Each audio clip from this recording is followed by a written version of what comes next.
We're starting the show right now. Welcome to the Streaming eviLIVE show. We need a theme song. I was just telling my mystery guest waiting in the wings that we needed a theme song for this show. And I was saying how I want it to be the opening part of She. Dun dun dun dun dun dun dun dun dun dun dun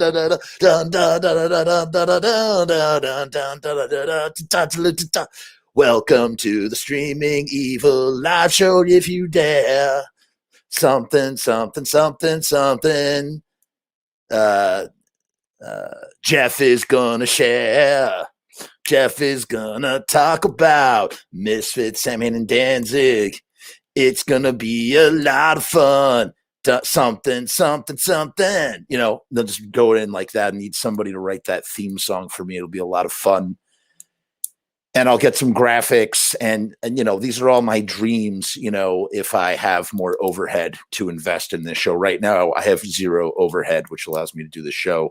Oh my God, I didn't put on my sunglasses. What was I thinking? You know, I've been carefully crafting this YouTube persona for almost a year now. Do you realize it's, oh my God, guys, in 18 days, it's going to be 1 year of the Streaming eviLIVE show. But at the time, it was just like Misfits history. This has evolved. But we're approaching our 1 year anniversary, guys. I'm so happy. Hold on, we got a bunch of comments. Yo, Peter, long time no see, buddy. Welcome to the show. Of course, Rue Morg, how you doing? Good to see you. We have Misfits Medic. What's up, Mr. Medic? How you doing? Free my son, Ramey. Oh, this is Jose, man. How you doing? You know, Ramey was on Pizza Punk. It was me, Loki, Joe, Robbie Bloodshed, and Ramey, and it was a lot of fun. Sup, Mom? How you doing? Thank you. Thank you for the anniversary. Yes, I mean, thank you for the congratulatory nature of this comment. Thank you. It really is. It's nice, man. It's nice. Pete says, I've been gone a while. I was caught up in a romantic entanglement. I hope that it was a wonderful romantic entanglement. I love the way that you put that. Usually when I hear romantic entanglement, do you know what movie I'm reminded of, Pete? I'm reminded of Dead Alive by Peter Jackson. There will be some kind of romantic entanglement. I'm really, really looking forward to those movies. They're getting remastered as we speak, 4K remasters, and they're coming out on Blu-ray, and I cannot effing wait. It's going to be phenomenal. Yes, I remember it was a hell of an episode. I love your show. Oh, thank you. Thank you, Jose. This is Jose, right? Thank you, man. I'm so glad to hear that. So we're just going to let this populate. Yo, last episode was very well received from across the board. People dug it. People were enjoying that. I have to tell you, I had a lot of fun doing that episode. I wish every episode could be as successful as how I felt last episode was. I felt the last episode was incredibly successful. And I just really, really enjoyed doing that. And I wish that I guess I could, structure episodes to be more like that episode. And if you missed last week's episode, go check it out. We talked about the final show. It was we went down to the bottom, the root of everything. And then afterwards, we stupefied ourselves as we watched the Misfits' last show and discovered the cult of the Cowboy Man. And if you don't know who the Cowboy Man is, just go watch the last show. But I have a few housekeeping items before we get to this, our show this week. Hold on. Yup. Yes, it is Jose. Glad to know that. And I finally got to meet you. Yes, we did meet, dude. So I've known this guy for, through the internet for a long time. He recognized me at the MSG show. Oh, dude, an honor. Come on. It wasn't an honor. Well, you know what? I thank you. Thank you, man. That's very nice of you to say. It was nice to meet you though, man. And I appreciate you calling out, because there's some people that are too cool for school and they don't want. I've approached those people, like people that you meet through the internet or kind of recognize the internet. You see them in real life. You're like, hey man, what's up? I'm that guy that through the internet, just saying hello. And they're just are too cool for school. It is the lamest, one person in particular who I will not mention, lamest like interaction I ever had. Dude who I was Facebook friends with, saw him through the internet, walked right up to him, was like, "Hey man, what's up? Like, we're Facebook friends. Hi, I'm Jeff. Just introducing myself." Just friendly, extroverted me. And he just was like, could not compute or did not know how. So, which leads me to wonder, if I unfriend somebody or somebody unfriends me on Facebook, does that mean if I bump into them in real life, like I have to like ignore them? like I cannot talk to you because I unfriended you on Facebook, or you unfriended me on Facebook. Therefore, we cannot talk to each other. Persona non grata. So yeah, Monster Ball. You're in reference to the romantic entanglement comments, not compliment. Blah, blah, blah, blah. Yeah, no, I'm referring to Dead Alive. Also, I want to pour one out for the Alamo Drafthouse, which before you guys met me as you know me today was the place that I freaking like. You know what's funny? It was like my Moe's Tavern. Like if I'm Homer Simpson, that's where I go. I don't go and like, you know, boozing all night. Don't come home till 3 o'clock in the morning snorting coke with hookers or nothing. I like to go to the Alamo Drafthouse, order a draft root beer, and sit and watch the latest art house or horror genre film, whatever, yada, yada, yada, that sort of thing. You know, like literally that's my one vice. I'm going to the Alamo Drafthouse to watch. I would go to the Alamo Drafthouse sometimes upwards of 5 times a month. I had a season pass, $20, see as many movies as you want, 1 per day. Great deal. In any case, they have gone bankrupt and freaking, I don't know what the future holds for my Alamo Drafthouse, which is my hideaway away from hideaways. And I love it and I miss it. And yeah, exactly. It's sad that you only exist on the internet. Like, what is that all about? I don't know about that, Pete, but I appreciate the sentiment. I mean, they might carry on and continue. They're being restructured. They were bought out, but you know what happens with that stuff. They get bought out and suddenly, you know, the curation that we had at our Alamo Drafthouse was phenomenal. Like a great example, we were just talking about Dead Alive.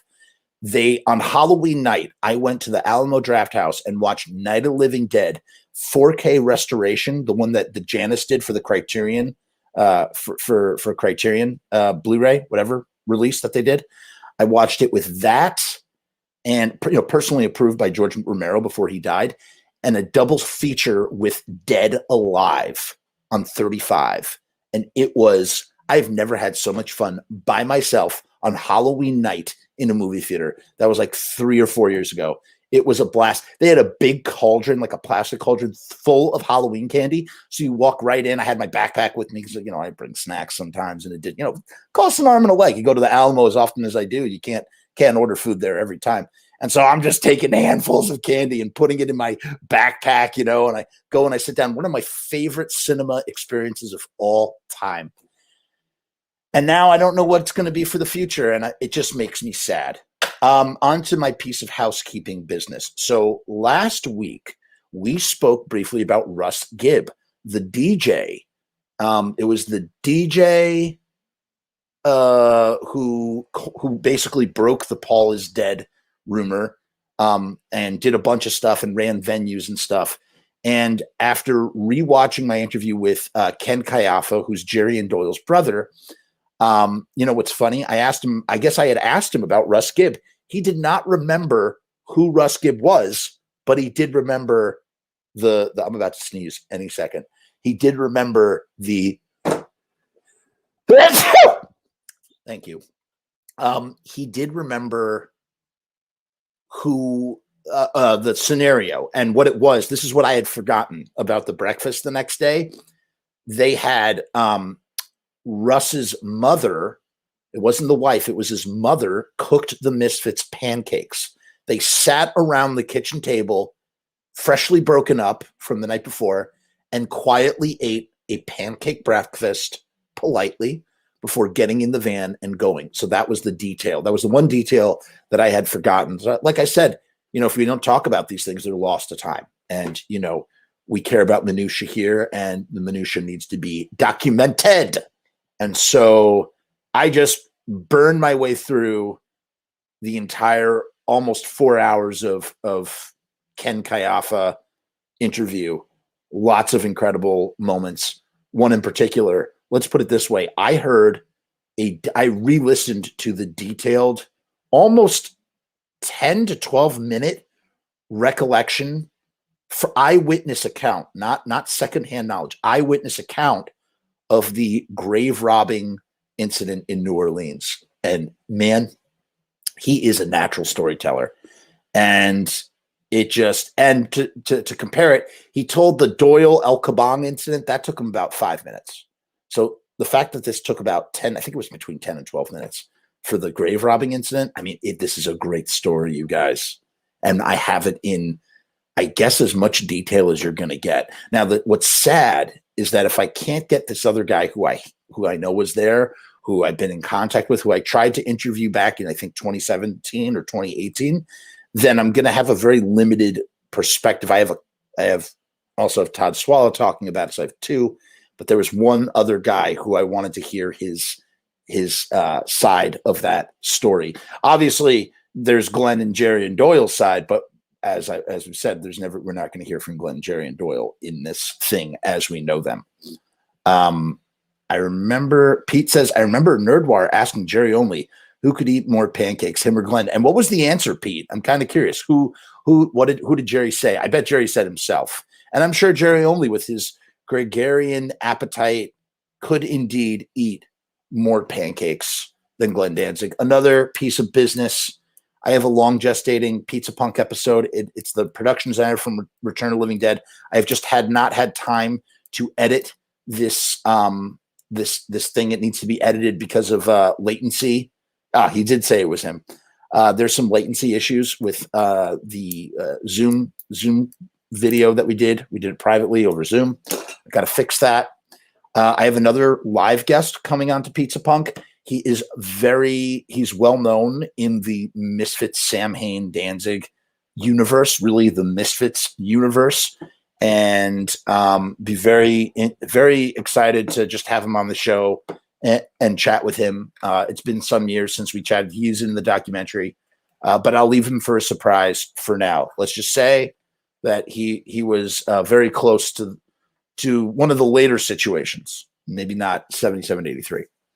Okay, with all that said, with all that discussed, with all that talked about, let's get to the main topic. Okay, so previously we've done, Mom, thank you so much. I'm glad you enjoyed the TB interview. I hadn't spoken to Tracy in that capacity in many, many years, so it was nice to catch up. A nice trip down memory lane for sure. So intermittently on this channel, on this show, we've sort of analyzed Glenn's lyrics. It's such a fun fan thing to do. Most recently, there was a new batch of that happening in the group on Facebook. Go check out our Facebook group. They Came from Lodi. And we were just it was just so much fun when that stuff gets brought up. And I was thinking, man, there's so many of these things. We got to do a whole episode, or maybe the first in a series, devoted just to talking about my guest right now, who is actually the person that posted his theory about a song, which I thought was great. It was really great, prompted a lot of great conversation. I love that. I love it when we get, I love our group. I really do. But I get I'm so over the memes, most of the memes. I like some memes, but it's like the same old pictures and the same old memes and yada, yada, yada. I like talking about interesting, fresh stuff that is rarely talked about or not talked about at all. And I feel like our group is really good for that. And so far I've heard several, oh crap, that was not supposed to happen. I've heard several interpretations of Misfit songs. I'm thinking, man, let's just do a whole episode devoted to that. Previously, we've discussed Nike A Go-Go. We've discussed They came from TV Casualty. We've discussed Last Caress. So we'll briefly go over those again. We've talked about Theme for a Jackal. But we're going to talk about a couple more. I think we talked about Cough Cool. We're going to go over those again a little bit for those who don't feel like digging back in. This is episode 52. We have 52 episodes that are each at a minimum of an hour in length. So you realize that, if we've talked about the Misfits here for over 100 hours on YouTube or whatever, streaming, kind of insane when you think about it. So I'm going to bring my guest on right now. You know him as the owner, operator of TVCasualty.com. I like to call him Russell Casualty, but he prefers to identify as Rusty Murdergram, which I can appreciate because I'm Jeffrey Murdergram. We're actually in a fictional band, him and I. We don't actually put out music or tour, but we are in a fictional band. And here he is, the man himself, Rusty Murdergram. What's up, sir? How are you? What's up, man? I'm all jeffed up tonight. I got my glasses and my hat and my drink. Good to go. Cheers to you. Yeah. No, I can't see with this crap on. It's okay. You tried. You tried. No plaid either, but this is the best I could do tonight. I think you're doing great. And he's repping the Robbie Bloodshed Teenagers from Mars shirt, which is awesome. An awesome shirt. No. This is a bootleg. I paid $500 for this. It's a bootleg of Robbie's shirt. Oh, wow. Wow. I did not realize. Because that's the thing to do, Yeah, exactly. Exactly. That is true. In any case, it's a great shirt, truly a great shirt. And you can notice behind Rusty Murdergram, he's got his Misfits records, but behind the Misfits records, he has this beautiful, beautiful poster in the back. Exactly, Pete. I was just going to talk about that poster. What's up, Pat? We got Pat Licata in the house. How you doing, Pat? I was just going, Pat, I just went through your dad's interview. And I was, it was killing me because I'm like, I know I reached out to your brother. I got to talk to your dad again. I got to talk to, we got to set this up. I'm going to come in. I'll come to Lodi and I got to talk to your dad. Okay. We got to set that up. So we'll talk, but good to see you, Pat. Hope you and the family are well. Say hello to your dad. Frickin' that poster is awesome. It's just it's a gorgeous, gorgeous, gorgeous poster. It looks like you printed it up real nice. So yeah, I wound up going 24 by 36, which is slightly bigger than what the original was, but it still came out really nice. You can do, there are some images, especially it depends on DPI and yada, yada, yada. Yeah. Like you can push the image. Yeah. Good to know, Pat. Thank you, Pat. I'll be in touch. Yeah, you can push images, man. You can push images. I was just showing, you can't see it. I can never do this finger thing. You can't see it. It's right here. It's a bullet poster. Max's Kansas City bullet poster from 1978. It is not real. It was a gift actually given to me. But when I was putting it in the frame, you know what I realized? It has AK at the bottom. It's an AK bootleg. So how about that?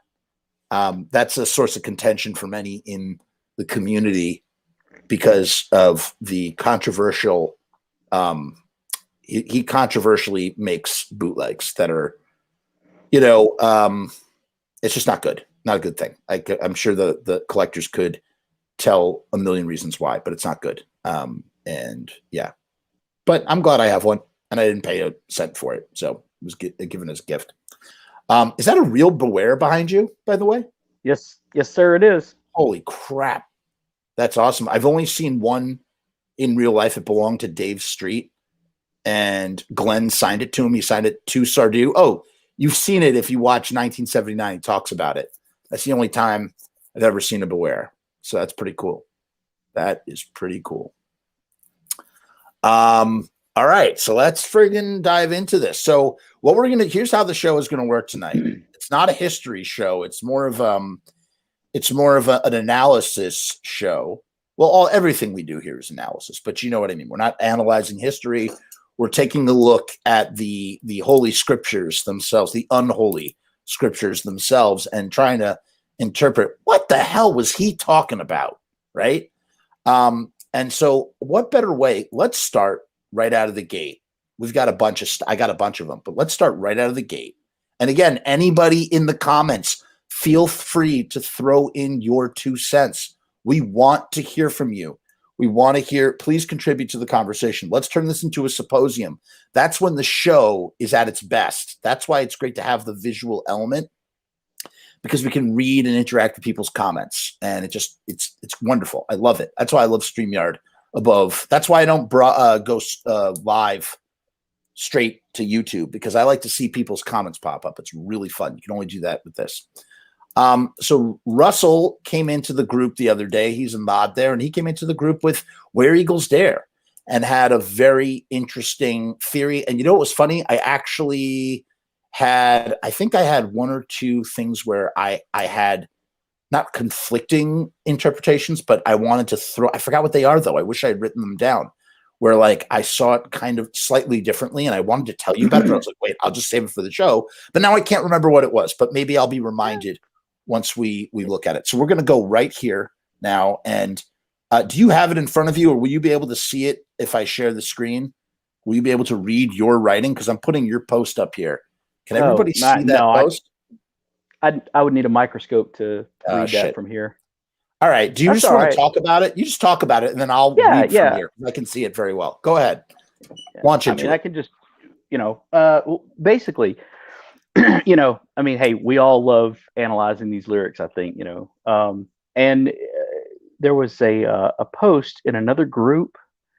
It was Denise Anzalone, and I'm pretty sure she's a member of this group too. And I don't remember the exact words, but basically she was lamenting, or well, not even really lamenting, but basically just saying, hey, I'm not embarrassed to say I don't know what this song is about. And it got me to thinking, I thought about it years ago, like most of the songs, let me back up a little bit and say that Where Eagles Dare was the second Misfits song that I ever heard. And so, that one, along with American Nightmare, that was the first one. It was kind of a special place, with me, with those songs. So, that's one of the oldest ones that I tried to figure out all the lyrics for. And just basically, what, not only what is he saying, but what is he saying? What's the story here? So anyway, Denise's comment sort of sparked me into rethinking that. And the first thought was like, oh, hey, we walk the streets at night, we go where eagles dare. Well, that sounds like, like tough guys, maybe, like roughnecks or something, and Glenn grew up in Jersey, I'm sure there's, a lot of rough guys, prowling around at night, looking for a fight or whatever. And to back up also the title, I'd heard that phrase years before I ever knew about the Misfits. I don't know, I read it somewhere or whatever. So I didn't associate that with the movie at the time. Of course, later on, I did hear that as being some idea that it was based on the movie, but I checked that out, and that's, that there was nothing to me that tied into that. But going on in the lyrics, what is with jaded eyes and features, okay, so here's these guys, they're just standing around, they're bored, they're jaded, they don't really care about anything. But then you move on basically deeper into the thing, and where that sort of theory or that avenue petered out was, her mouth of germicide. Okay, so how does that fit in with like rough guys, fighting on the street? So, one thing led to another. I'm thinking, well, sex and prostitution have come up, in these songs before. Maybe that's it. I'll walk back to the beginning. Yep. We walk the streets at night. We go where eagles dare. That's, a seedy side of town, and we're walking the streets. Okay, well, that sort of fits, but to get into the meat of it, the thing that really changed the game for me, a few days ago, whenever that was, was that line about the hat pin in your retina. So I thought, Glenn, if he's inspired by a movie or a line in a movie, perhaps he's going to tweak that, and make it, a little more interesting, or maybe he's going to change a word so that the cadence of that line is going to fit the song. It's going to roll off the tongue better. I don't know. So I thought, what, in simplest terms, what is it? Well, did a prostitute get stabbed in the eye with a hat pin? I Google something to that effect, and one of the first things that comes up is this review or synopsis of a Hammer film, the Hands of the Ripper. So, there's a line in this review that talks about the prostitute getting stabbed in the eye. I'm like, all right, man, I'm going to have to check this out. Luckily, it's on Amazon. Fired the thing up and watched it all the way through. Yeah, there's prostitution in it. There's some bad parts of town. There's a lady getting stabbed in the eye with a hat pin. It's like, so, that didn't just immediately go, well, it's got to be about this movie. But, the things just sort of fit. So I'm not saying that this is the absolute and this is it. I'm just saying, hey, this all seems to fit. Hey, let's talk about it. Let's knock it around. Somebody bring something else to the table. I think it's likely that it might have been at least a partial inspiration. The movie came out in 1971, so Glenn would have been in 10th grade. I don't know. I thought it was a really good interpretation. Here's what I want to add to the conversation. Before I add it, let's just see what Pete's saying in the comments. Pete says, "Where Eagles Dare reminds me of high school kids raising hell with the line, we jetted out of bleachers. But Glenn could have tied in a bunch of stuff." That was exactly what I was going to say, actually. Not the first part, the second part. I think Glenn is tying in a bunch of stuff. He's juxtaposing, which once again, we know he does this. He does this with what I've spoken about more than anything. We've talked about freaking, what's it called? Horror Business is a complete juxtaposition, intersectionality of the movie Psycho with what happened with Nancy Spungen and Sid Vicious. And so perhaps Glenn is taking a bunch of different things. Where Eagles There is the movie title, right? Mm-hmm. The Hands of the Ripper it's called Hands of the Ripper? Yes. Hands of the Ripper, yes. Hands of the Ripper from is the he's getting some ideas there, and that clearly this movie he's writing about prostitution in some way, shape, or form in this film. I'm convinced of that.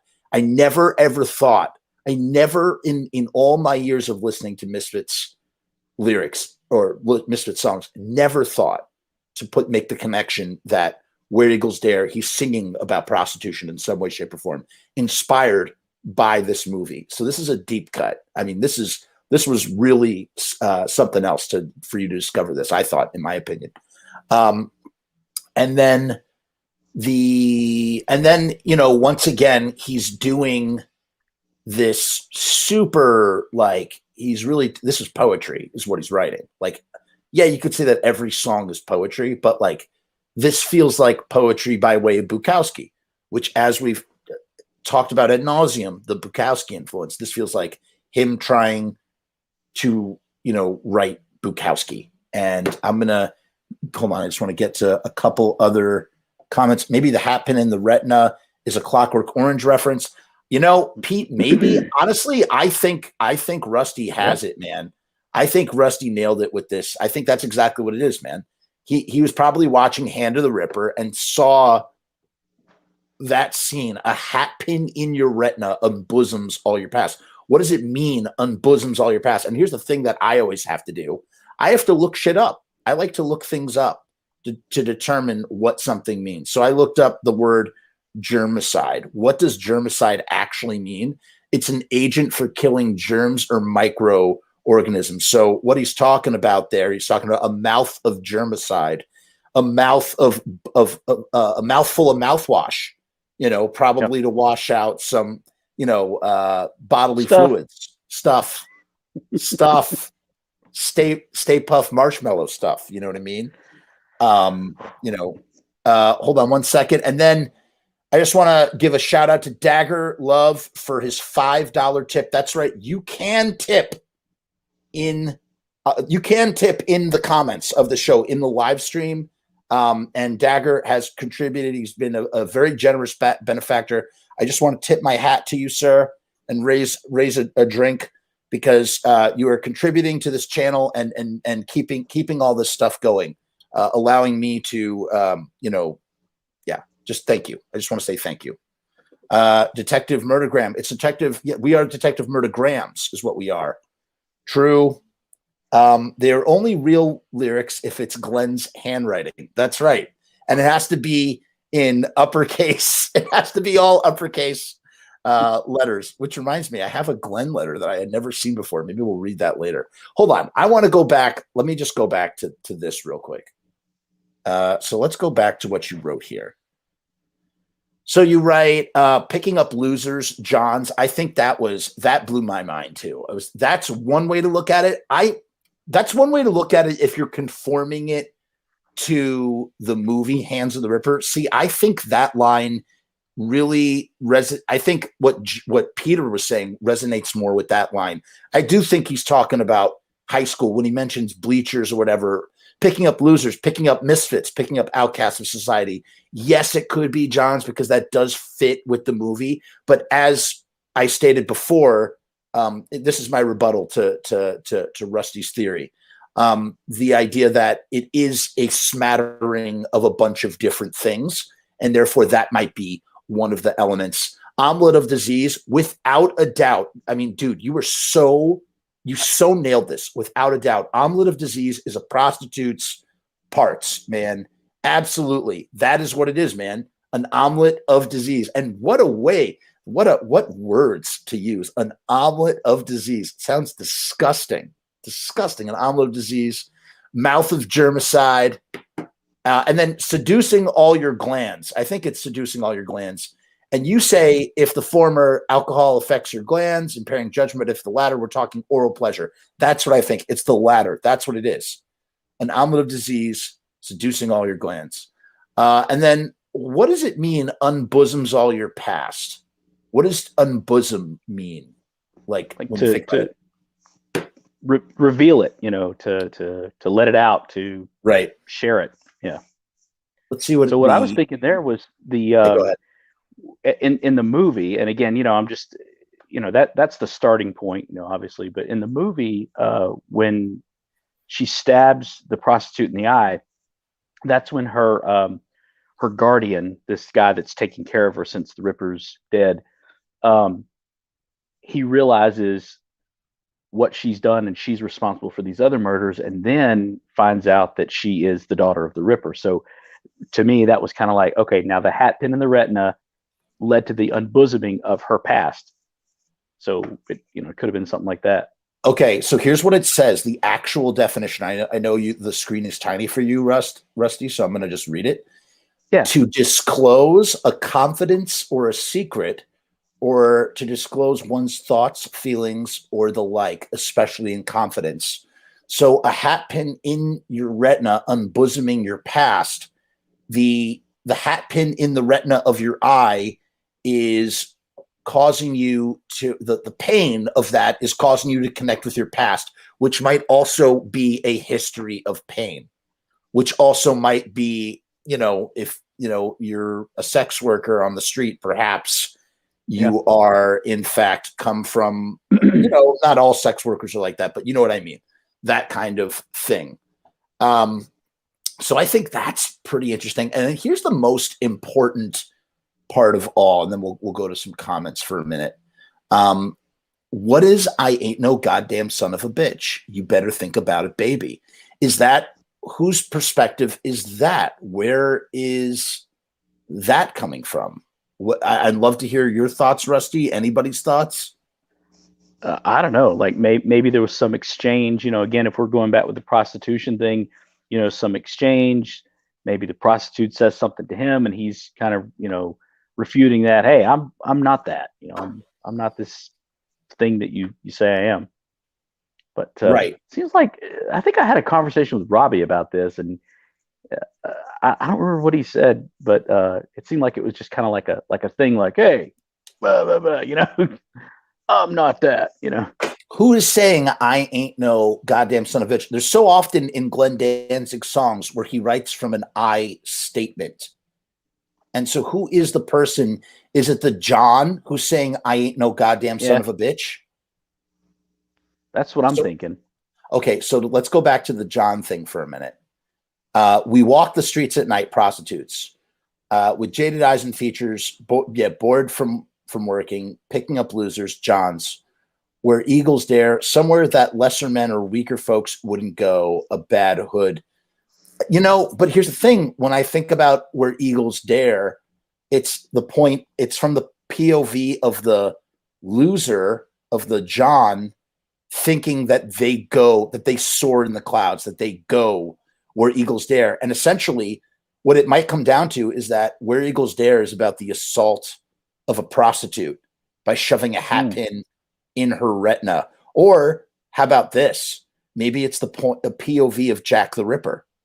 Maybe because like the movie. So Jack the Ripper is getting picked up by a prostitute who has an omelet of disease, a mouthful of germicide, and then takes a hat pin and shoves it into her retina to unbosom all her past.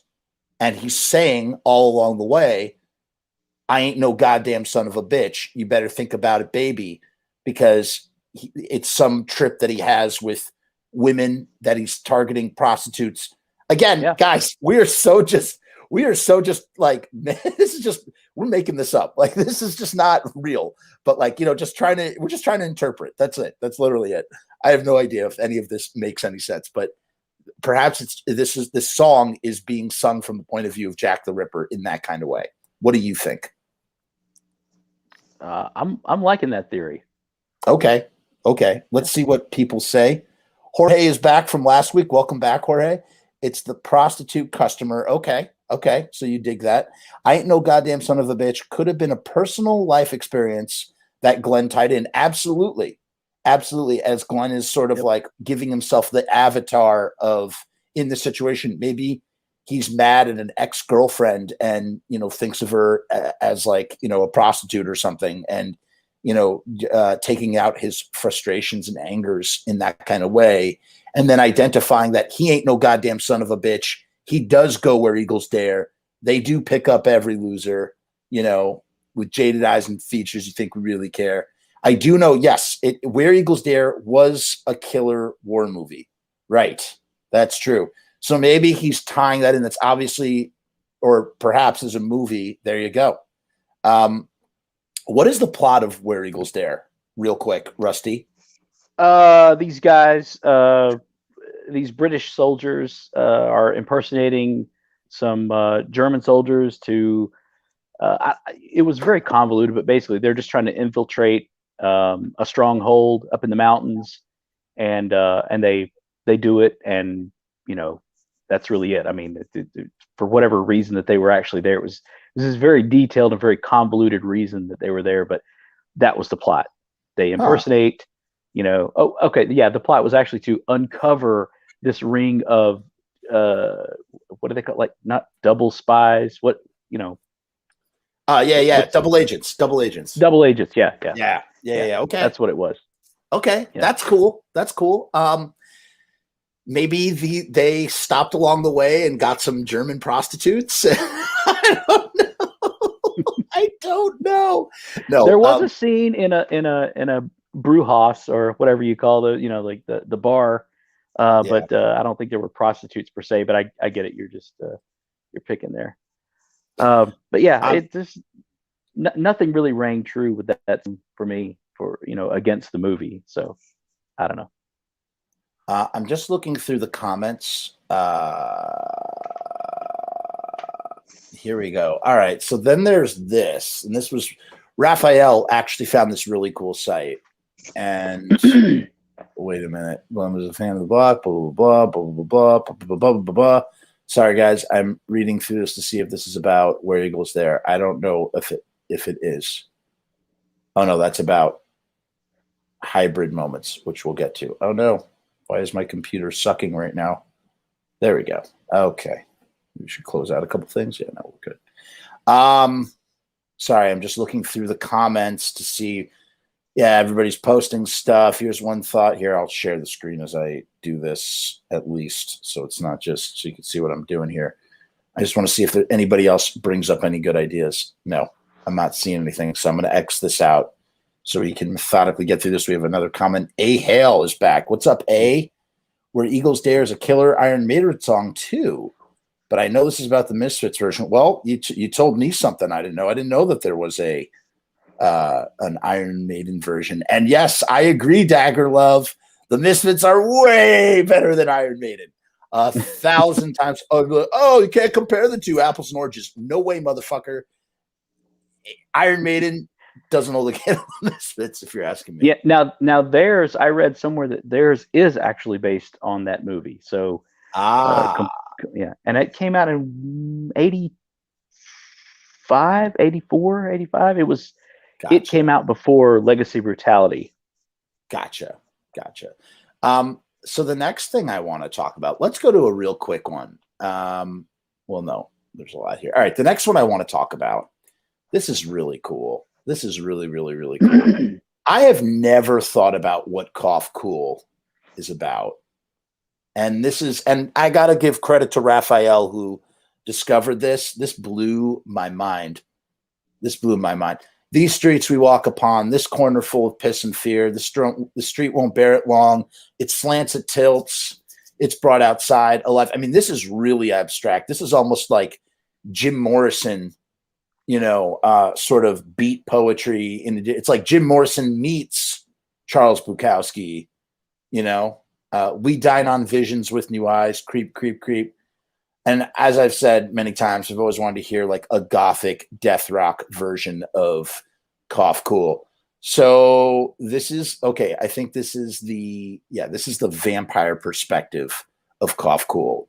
Had you been aware of this before Raphael posted that in the group? I don't know if you even saw it before when he posted it in the group. Were you familiar with that? Oh no. I was really excited to see that. I thought, man, that really fit well. Never heard that before. Yeah, that blew my mind. So we'll read that right now. Raphael wants to know: are you actually in Lodi right now? Our hearts are in Lodi. Okay, our hearts are in Lodi at all times. It doesn't mean that we're actually there. I'm in an undisclosed secret bunker called the Shadow Gallery, and Russell Murdergram is in TV Casualty headquarters, and we are broadcasting to you via eviLIVE radio waves. Charles Bukowski Pulp is a great book, and Glenn Danzig sure thought so. And if you guys have seen 1979, which is the massive 3-hour episode, that 3-hour edited episode, it's almost a documentary in and of itself. There's a clip there with Charles Bukowski talking about each line needs to have a bite of juice. It should go bim, bim, bim, bim, bim, bim, bim, bim, bim, bim. And I just thought that was so poetic when I saw that, because I was just like, that Glenn Danzig, just like, was just all about this stuff. You know what I mean? Like he's just all about it. Raphael says, nice, man. What about the secret docs you got about Glenn? I don't know what you're referring to, Raphael. You got to be more specific about that. In any case, let's get on to Cough Cool now. Ready? So here's what it is. Glenn Danzig was a bit of a poet. This is what somebody wrote. Now, this is like a source thing. People can just post this stuff.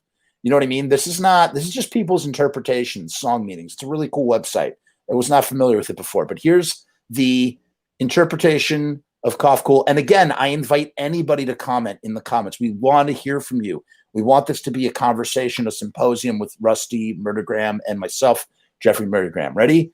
Glenn Danzig was a bit of a poet when it came to his early lyrics. He likes to paint a picture with his words rather than tell a story. He sets a mood or attempts to put you in the shoes of a character. Cough Cool is about a town terrorized by a vampire told from the perspective of the vampire. Now, how much would you want Verotik to do like a free verse Cough Cool comic with like, you know, an adaptation of like this vampire story with Cough Cool? I would like Glenn, Uncle Glenn, what are you doing? Animate stories of your Misfits comic book. Make Misfits comic books in this way of your songs. Volumes, you know, make 54 volumes. People will buy that. I would buy that. That would be so cool. And if he doesn't do it, somebody else should, you know, like the Gore editor does, who I collaborated with on his London Dungeon comic. He did a comic, I animated it, and I did a sound design and did a nasally Bobby Steele impression. People actually thought that was Bobby Steele, which was the highest compliment I could have ever received. I feel like I need to pat myself on the back for that one. And so I will in that kind of way. All right, let's talk about this. So this is about a town terrorized by a vampire told from the perspective of a vampire. Ready?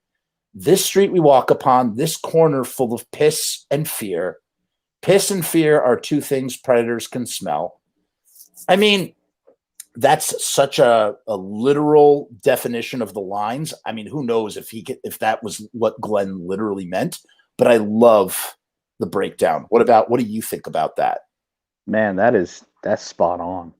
Yeah. I mean, I don't know what else you could say about it, but you know, yeah, I wouldn't have thought that myself, but never. You know, hearing that or reading it, man, I can't argue with that a bit.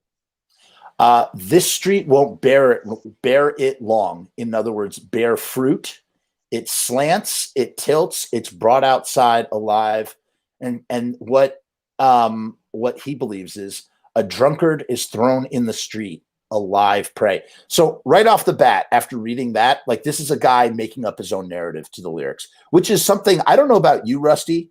This is something I do all the time with songs, Misfits or otherwise. I sometimes, you know, and maybe it's just the way that my brain works. Sometimes I will just think about a movie. Uh-oh, am I freezing? Can you hear me? Am I okay? No, yeah, you're good. I'm good. Okay. Sometimes I'll just think about a movie. I'll write a movie in my head to the music that I'm listening to or create a story. And I feel like that's what's happening here. I don't think Glenn actually wrote, I don't think Glenn interpreted that, but I love it. Let's just roll with it for now because it's cool. So a drunk comes into the street. It slants, it tilts, it's brought outside alive. I mean, it's a great interpretation of that line, right? Otherwise, it's just an abstract line. You know, Frank Black, a.k.a. Black Francis from the Pixies, you know, he gets interviewed about his lyrics all the time, and I truly believe his lyrics do mean something, but he'll always just say, the lyrics sounded nice, so I put the lyrics together. It's meaningless alliteration. And I've read his lyrics and analyzed them up and down and found all sorts of symbolic meaning in them. So I don't believe that's true. And I think that maybe there could be a little bit of that here, maybe. Cover your face when you walk by, drench your visions in darkness. And that's vampires like Dracula pull their capes over their faces to hide from the light or crosses. So cover your face when you walk by, drench your visions in darkness. And then spit up blood when you cough. Cool, cool, cool. The bite causes you to cough up blood. Love that. Absolutely love that. We dine on visions with new eyes. Creep, creep, creep. So, which means stalking the dinner with your eyes. We dine on visions with new eyes. I think that almost works except for the new part, but it's interesting. We dine on visions with new eyes, setting your sights on the prey. We cut our visions with two eyes. Cool, cool, cool. Double meaning, the double meaning of eyes as in eye teeth or fangs. We cut our visions with two eyes. It's like the most abstract way of saying a vampire is biting a guy on the neck when you think about it, which really is, man, that's cool. And then this street we walk upon, this corner full of fear, this street we walk upon, this corner full of piss and fear. And once again, once it's done, the streets go back to normal. So it's a vampire sees someone drunk walking out into the middle of the street, perhaps a deserted street where everybody's really scared. The vampire bites him, and yada yada yada. It does work. What are your thoughts, Rusty Murdergram? I mean, it works, but maybe this guy, he had this idea, and it's like anything else. You can twist the narrative to make it fit, your story. I can't really argue too much about it. It sounds plausible. Same thing with Eagles. I mean, there's a lot of things you could twist that into making connections into that movie, but again, this is probably one of those deals where it's maybe a personal experience of Glenn's versus, or in addition to, something that was inspired out of a comic or a movie. I like it. There's definitely that aspect to all of Glenn's songs. There's some sort of personal connection with the stuff that he is writing. I promise I'm going to take a look at the comments in a moment, because I see we got a bunch of comments. I just wanted to, another guy says, I guess it's about a gang beating up a guy till he spits and coughs blood. That's a very literal interpretation, I guess, which works. Let's see what the remainder comments are. I always operate under the assumption this song was about the Black Plague. So somebody thought it was about the Black Plague. Interesting. Okay. We got a little cameo from Dolly Parton getting vaccinated. Okay, let's take a look at the comments. We have Peter says, my interpretation of Cough Cool is just Glenn's observation of the streets filled with bums and people dying, coughing up blood. That is also, it's not as cool as the vampire thing, but that is so possible, right? Like that totally works. Misfits had an eye. Okay. Jorge, I don't know what you mean by that. You're going to have to be more specific, buddy. A Hale says, what do we got to do to get a new Misfits album with Glenn, Jerry, and Doyle? I want to do a whole episode on this subject. We've discussed this ad nauseum in the past. I'm not going to go into it now because we're on a specific subject, but I really appreciate this comment, and we will return to it at some point in the future. And if you dive back into the older episodes, you will definitely find this topic discussed. Donald says, cough COVID cool. I mean, why the hell didn't the Misfits market some masks? Jerry, Uncle Jerry, the merch master, what were you thinking not putting cough cool on a mask and just selling boatloads of them to Misfits fans? I mean, God, it's just like a no-brainer. Mom says new eyes as in new vampire life, which is very interesting. There is a Blitzkid song called The Awakening, which is about waking up and becoming a vampire. And so that kind of ties into that. That's kind of cool. Candy Kane says, hey guys, got here late. YouTube didn't alert me yet again. YouTube! Gosh darn it, YouTube. I'm sorry, I don't know what to tell you. If you follow the Facebook page, the Lodi Facebook page, you can see I always post every day. I'm very bad about times, but I always post when a show is imminent or we're live right now. Come and join us. Rue Morg says, I agree with Peter. That's how I see the streets now and growing up in Jersey. There you go. Raphael says, maybe Cough Cool is about how we try to wear a mask out of fear and sickness behind a cool facade. It is but a thin veil. We have seen too much to hide these things well. I got to tell you, man, winner, chicken dinner. Yeah, I like love the that one. vampire angle. Yeah, I think you might be right. When I think about what Glenn was trying to write about, I think you're onto that. I think you're onto something. It's about symbolic masks that we wear, but it's nothing but a thin veil, and you're trying to play it cool, but you're coughing all the time. Jorge says, Misfits influenced Iron Maiden in the 90s. Blaze Bailey, Maiden third vocalist, had thick, heavy sideburns and dressed in all black with boots, imitating Glenn. So there you go. Just aping on Glenn's gig. You know what I mean? Candy Cane says, sounds also like shooting up, possibly heroin. and the chest infections that follow. Good. That's a good point. That did not consider that. And New York City. Pat says streets of Lodi in the areas they grew up had its gangs and some mean people. Pat would know as he is directly from Lodi. He is a good qualifier for that. You had to fight to survive. Magnon says, a decadent vision of the streets. Hello from Brazil. Hello. How you doing? Thank you for joining us from Brazil. Wonderful to have you. I love the international crew. It's great. Raphael says, nowadays you can see the man smiles and shit, but back in the day, he just hidden everything. Good point, Raphael. And something that I think might be in Portuguese that Raphael is saying to somebody else. I'm not sure, but thank you. All right, let's move on now to another song. So let's go for some low-hanging fruit here. Let's talk about some songs that I previously, this one is kind of a no-brainer, but at the time when I discovered this, I'm just doing this for the sake of being completionist. I've actually talked about this twice before, but just because we're on the subject, I might as well talk about it. So we have ba-da-bum, ba-da-bum, ba-da-bum. I think this is taken, right. This is taken from, what's it called? This is taken from this comic book. Dagger Love says Lodi hardly had gangs, but it was like outsiders, the jocks and the burnouts. I could understand that, or at least looking at the gangs from that perspective. I honestly don't know. I did not grow up in Lodi in the 70s. It sounds like Dagger has some familiarity with the area in addition to Pat. You guys can work that out in the comments. Blaze Bailey is a chump. He couldn't hold Glenn's jockstrap.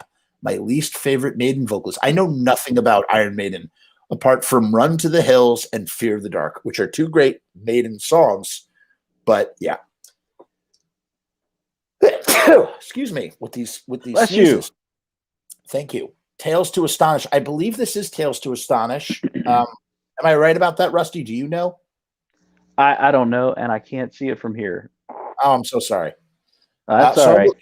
I'm looking at a comic book. I Turned Into a Martian. Yeah. And as you can see, it's got, you got your half Martian, half human. And, there is a movie called, I think there's also, there's a Ray Bradbury story that Misfits Central always cites as the inspiration. And I think it could have been both.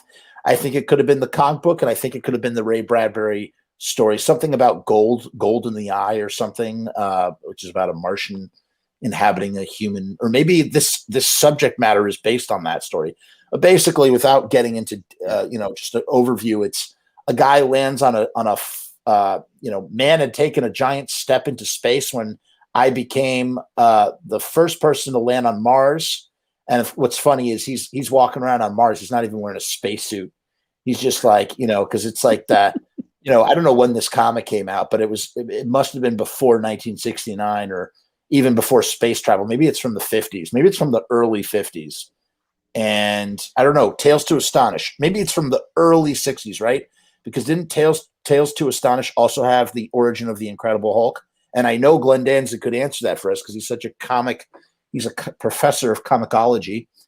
And it's basically a rock turns into a Martian and then attacks the guy. He runs back to his spaceship, and it's one of those scenarios where the spaceship is standing upright, like in the old school, like the spaceship doesn't land horizontally, it lands standing up because people thought that that's how spaceships work.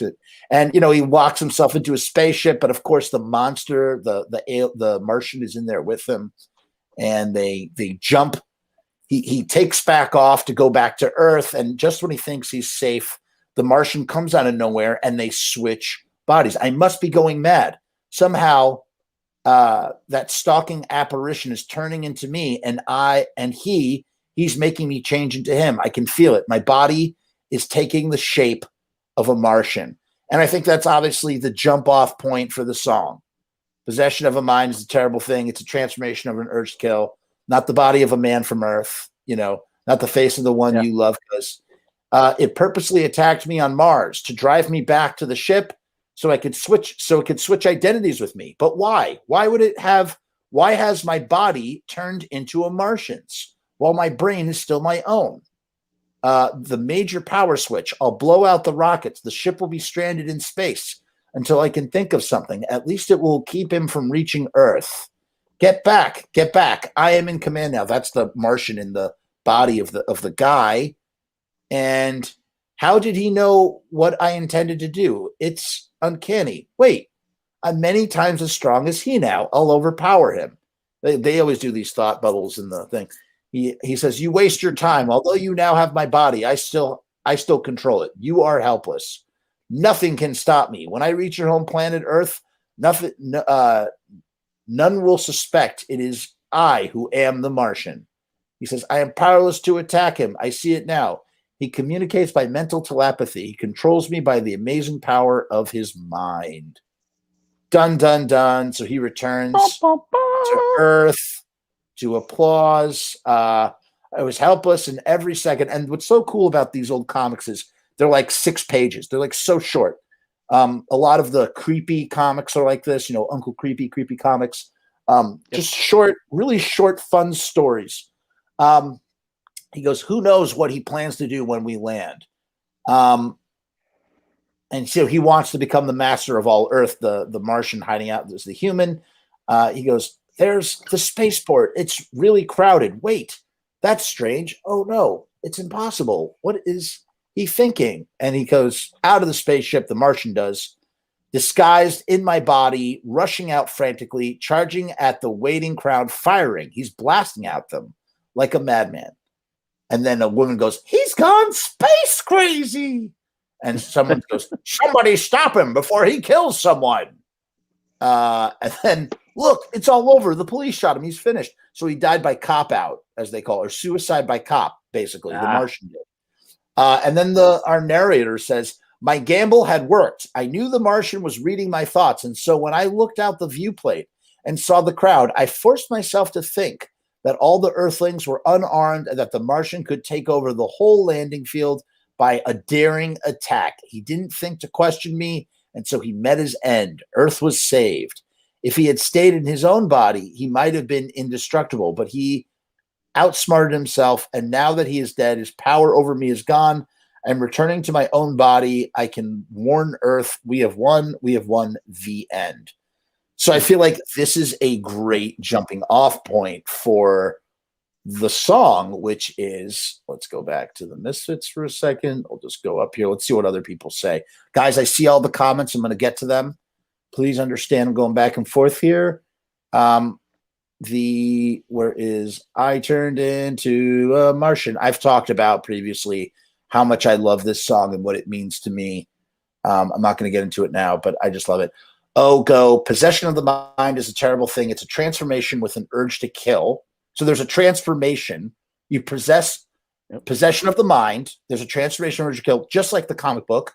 Not the body of a man from Earth, but he's doing it from the perspective of the Martian, not the face of the one you love. So he's writing from the perspective of the Martian possessing the guy. Well, I turned into a Martian. I can't even recall my name. So it's almost as if the Martian has landed on Earth. Times I hardly sleep at night. Well, I turned into a Martian today. I walk down city streets on an unsuspecting human world, inhuman in your midst. This world is mine to own. So the song also talks about world domination.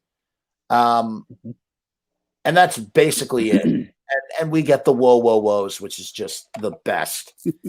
And let's see what we have here. If there's any other hot takes, that are a part about that. Although I know the Misfits don't write songs pertaining to their personal lives, most of all of the material is horror fiction. However, Danzig indulged in drugs in his early youth. The song may be reference to that time in his life where he felt like a Martian from doing drugs and alcohol. I don't think so at all. The reference to sometimes I never sleep at night fits him. Maybe, I don't know. Drugs mess with your mind, especially. No, I think it's totally the comic.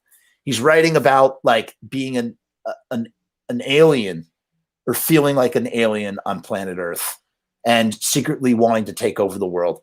Someone said the song may have been influenced by the Ray Bradbury story, Dark They Were and Golden Eyed. That's from Misfit Central. Yeah. First song I heard, blah, blah, blah. Oh, yeah. Two Minutos does a great version of I Turn Into a Martian. I know that cover. Great cover. That's good for your group, Rusty. That's a great right. cover. Someone says it's about puberty. That's interesting. That is a good one. I turned into an omelet. I turned into an omelet of disease with a mouthful of germicide. Someone says a metaphor for blossoming into a beautiful young punk. Inhuman in your midst is self-explanatory. Can't remember my name, meaning the loss of an identity recognized by society. Not a bad take. I don't think it's the right one. Someone says this song should have been used in District 9, and I have to agree. Like, for anybody who doesn't know, a guy turns into an alien, and it just would, spoilers, and it just would have worked. It would have been cool. I think this one is one of the, very superficial. You should take it at face value. It's like you're saying with the comic. I mean, I don't think there's some kind of secretive meaning behind it. It seems pretty straightforward to me. Yeah, I think it's pretty straightforward. Although I still like to look at these. People come up with interesting things. But yes, you're right. You're right. It's pretty straightforward. Someone says it was inspired by Invasion of the Body Snatchers. No, but I guess no. And then someone said it's about insanity or sociopathy, unsuspecting urges. Everything is different. Your own body, face, and name feel like that of something else.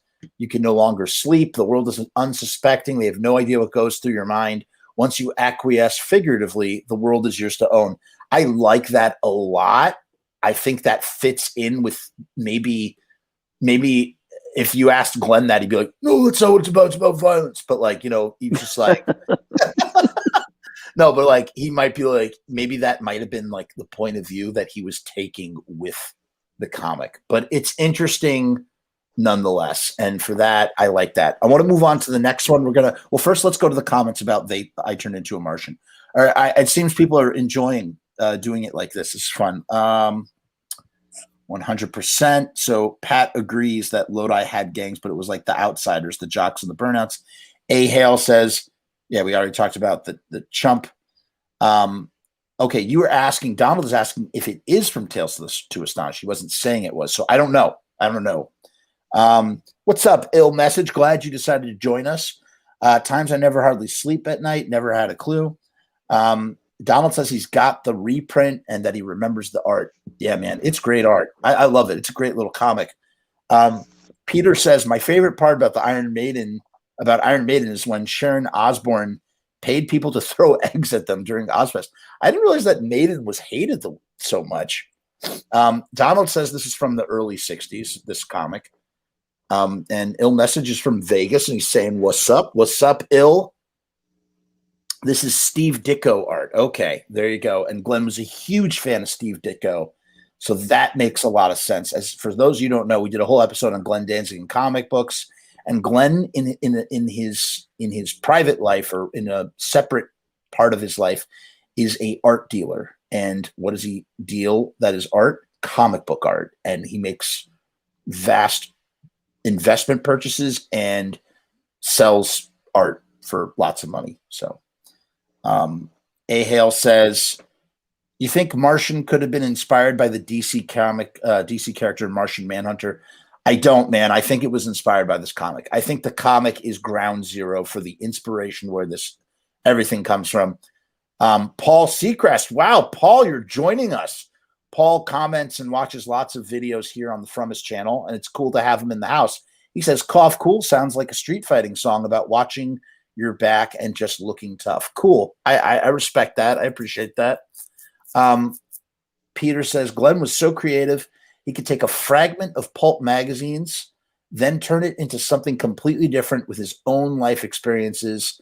That's something Misfits 95 can never do. And I just want to hark in on this. And I'm sure Rusty agrees with me a little bit in the sense that when Jerry brought the band back, the secret sauce was Glenn Danzig and Glenn Danzig's songwriting and lyrics. And so when Jerry brought it back, I go, all right, guys, we're going to write a song about Walk Among Us. So let's do it. About the movie. Sorry. This Island Earth. Let's write a song about This Island Earth. And then he writes a song about This Island Earth. Let's write a song about Mars Attacks. The song was literally about Mars Attacks trading cards. You know, like these things are very literal interpretations of horror movies, which is then something that every single horror punk band would do afterwards. They would literally write every, you know, title of a song is just a horror movie. Matter of fact, there's a band out there called Silent Horror, and that's literally what they do. That is their niche, and not knocking it or anything, just saying that's literally what they like to do. They take songs, the titles of the songs, and they write about them, and that's all it is. And people love that in this community, in this horror punk community. They love that stuff. They're very beloved band for doing that. But I always felt like that stuff that, you know, when Jerry brought it back, they basically just, you know, turned and said, "Hey, what does this say on the back of the video cassette?" You know, and let's just.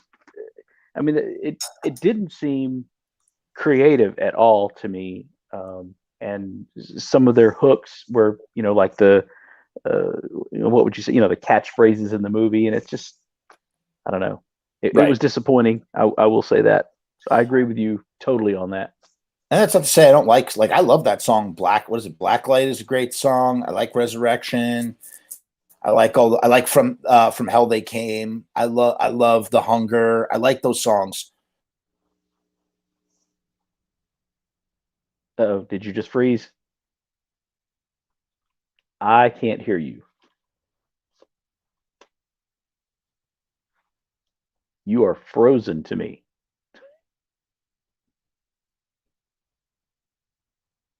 Yeah, I don't know what's going on with you.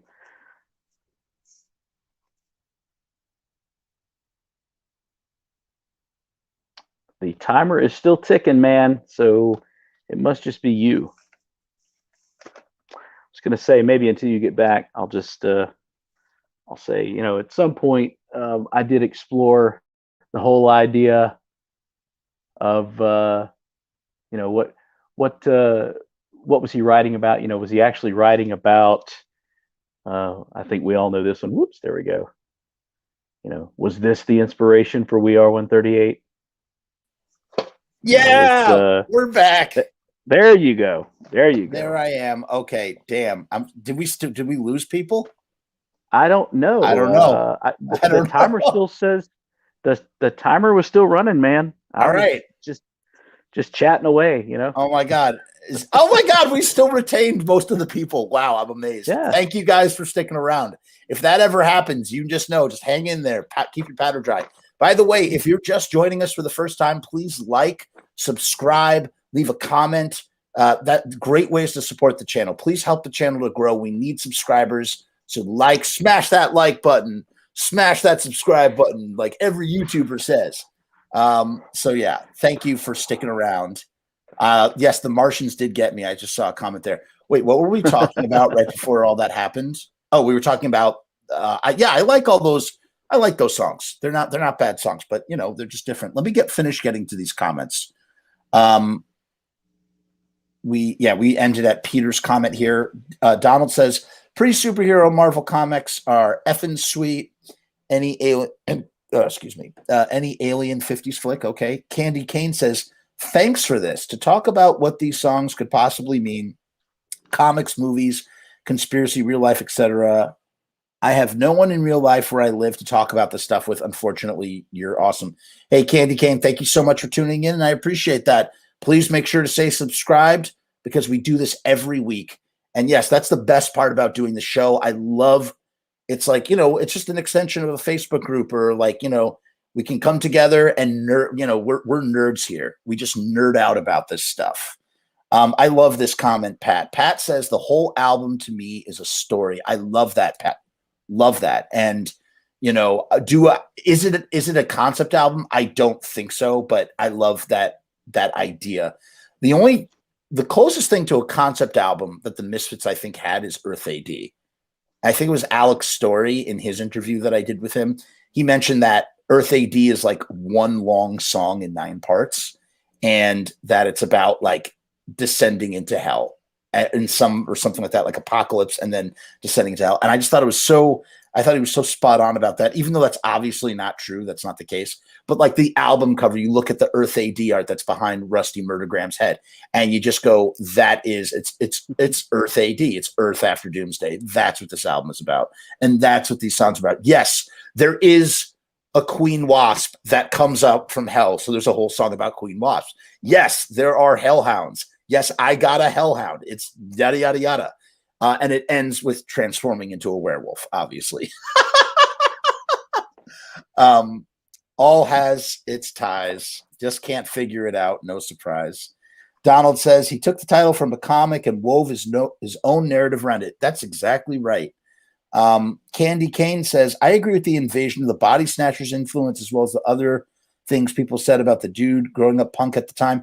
I don't think it's, I gotta be honest with you. I gotta disagree with this Invasion of the Body Snatchers narrative.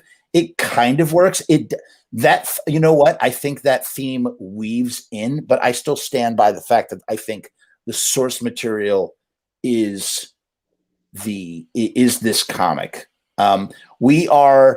Should I read this in all caps since it's written in all caps by Ballad of the Broken?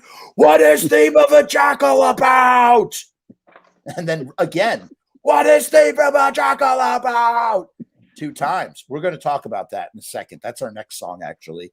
Pat says transformation from his former self into his new persona through punk. That also feels pretty spot on. Ballad of the Broken is so dead set about talking about theme from a jackal for a jackal in the doorway. Spinal Remains seem to be the most obscure songs to me because there's no direct reference to a film or horror icon or magazine. Ballad, there are a lot of songs that don't directly reference a film or a horror icon or a magazine. It's not just those songs. Pete says all these horror punk bands ride Glenn's coattail. I mean, to an extent, yeah. I think it is kind of lame to be in a horror punk band and be like, oh yeah, we're totally not influenced by the Misfits. Like, what are you doing with yourself? Like that's a clown shoes comment to make. Candy Cane says, I personally think American Psycho is a concept album. All right, Candy, go ahead. Tell us why. Why is it a concept album? I'd love to hear it. Whether we agree or not, let us know in the comments why you think that is. Pat, I did freeze, and I'm so glad everybody's stuck together, stuck in. Always just hang in there. It's such a pain in the ass to restart the show, so we waited. Yeah, the Martians got me. Why would out of curiosity, did I freeze when you froze? Can no, you did not. Okay. Nope, very you cool. did not. Your comments are out of order, or maybe I'm just doing them out of order, unfortunately, Candy Cane. A Hale, Jerry's bass tone in Earth AD is friggin' sick. I don't know, man. It all sounds like mud to me, but yeah, if we could only get like a remix, it would be really love to hear what Jerry is doing there. But again, I don't have a musician's ear, so maybe you hear some tones that I don't hear. I'm kind of tone deaf to bass sounds to begin with. Donald says Twisted Tales about pop culture history. That's exactly right. That's where the song Hollywood Babylon is all about, which is literally the title of Kenneth Anger's book, Hollywood Babylon. No, Jerry's bass tone is terrible. This is Jerry's bass tone. As we heard, you know what? By the way, I want to apologize to everybody for sticking around after last week's episode, because we were watching the last show, and I guess the noise, I thought you guys could all hear the music that was playing. You guys couldn't hear it. I played it back just to hear what it sounded like. None of you heard what I was listening to, which sucked, because I was just like, I'm just here. Man, I had so much fun. We got to listen to some more of those live shows. Those are a lot of fun. But yeah, Jerry's bass tone. This is Jerry's bass tone. Just over and over and over again. Pod knows. I'm not sure that Earth AD would sound as good with any other guitar tone. That yes, brash kind of mid-rangey, just yes. I don't know. It's like white noise or something, man. It's just that, to me, that helps make that album. You're so right. Dagger says it's because he stopped playing with a pick. That's true. Right around that, and that was also, again, super quick sidetrack. Bobby Steele leaves the band Doyle joins the band as a rhythm player, not as a lead player, with no finesse. And then what does Jerry do? He stops plucking his strings. What does he do? There's a video of them from 2003 with like Dez in the band, and it's Dez, Robo, and Jerry. They're doing Die Die My Darling, and you just see Jerry's hand, and it's like when I look at Jerry's hand hitting the strings, it's like an extension of how Jerry talks, like, hey, hey, for the kids. And this is like Jerry's hand when he does it. Just crazy, but I love it, at the same time, because it's just Uncle Jerry being Uncle Jerry. Pat says Jerry's bass sound like a 69 Chevrolet with cherry bombs. I like that. Ballad says Glenn's best and a cam in it. Yes. Ballad says Glenn's best live vocals during the Misfits are on Max's Kansas City 1978. I would agree, and I would disagree with that statement, actually. I would say I would disagree with that statement is all I'm going to say about that. I would disagree with that. He slaps the strings. He abuses those strings. You know what he does? He takes a hat pin, sticks it in the retina of those bass strings, and embosoms all of its past. All right, let's move on, guys. Let's move on to another song. All right, let's do theme. Hold on. Before we do that, we got to do TV Casualty, because I made a discovery. You guys. I discovered this about TV Casualty. So in Creepy, you know what? Rusty, fill the dead air for 1 second while I see if I can find the book. Just talk. Oh, well, how about I write a Misfits song right now? Let's just look at the back of one of these video cassettes. Great. Put me on the spot, buddy. You guys seen this one? Here we go. Probably know about the rat, bat, spider. Here we go. Pretty cool. I have something else, and I don't know if Jeff can hear me now, but I have something else that I want to share with you in just a moment, Jeff. Well, after you get done with your karate. Oh, there you go. I have something I want to share with you in a little bit. It's about another song that we've not touched on, but I will have to excuse myself as you just did and go get the material. But you do that. I'm going to talk about. I'm going to fill the dead air while you do that, and then we'll do TV Casualty. How long are you going to be? Are you going to be? Oh, no. You go ahead. You go ahead first. There'll be another time for me. I want to hear this, and I want to hear. You want to hear this, and then all right, and then I'll fill in the dead air. I'll go through comments, and you can go run and get your thing. I want to hear what yours is too. Okay. So this. All right, guys. I hope I don't freeze when I do this again. I hope I don't freeze. Hope I don't freeze. Hope I don't freeze. Hope I don't freeze like ass crease. Okay. All right, there we go. So I don't know if you can see this. This is from Creepy magazine, and it was published between 1971 and 1978. And I'm reading I bought this volume. You get those big hardcover, thick volumes of like horror comic books like Tales from the Crypt or Shock Suspense stories. So there's Creepy magazine that Glenn most certainly read. And what is it? What is the bubble? What are they saying here right now? He's saying, wait, is this the last? Oh no. Damn. You know what? I screwed it up, you guys. I messed this up. Hold on. So basically it's from a comic book. And I'm reading this comic book, randomly reading this comic book when I see this thing that blew my mind. I wrote TV Casualty, Secret Origins. I said, all right, ready? Here's what I wrote at the time. And I've talked about this once before, but we've never talked about it in this kind of way. TV Casualty, Secret Origins. I wrote, could this be the inspirational origin of the Static Age song TV Casualty? Okay, fiends. It's about to get seriously nerdy for a minute.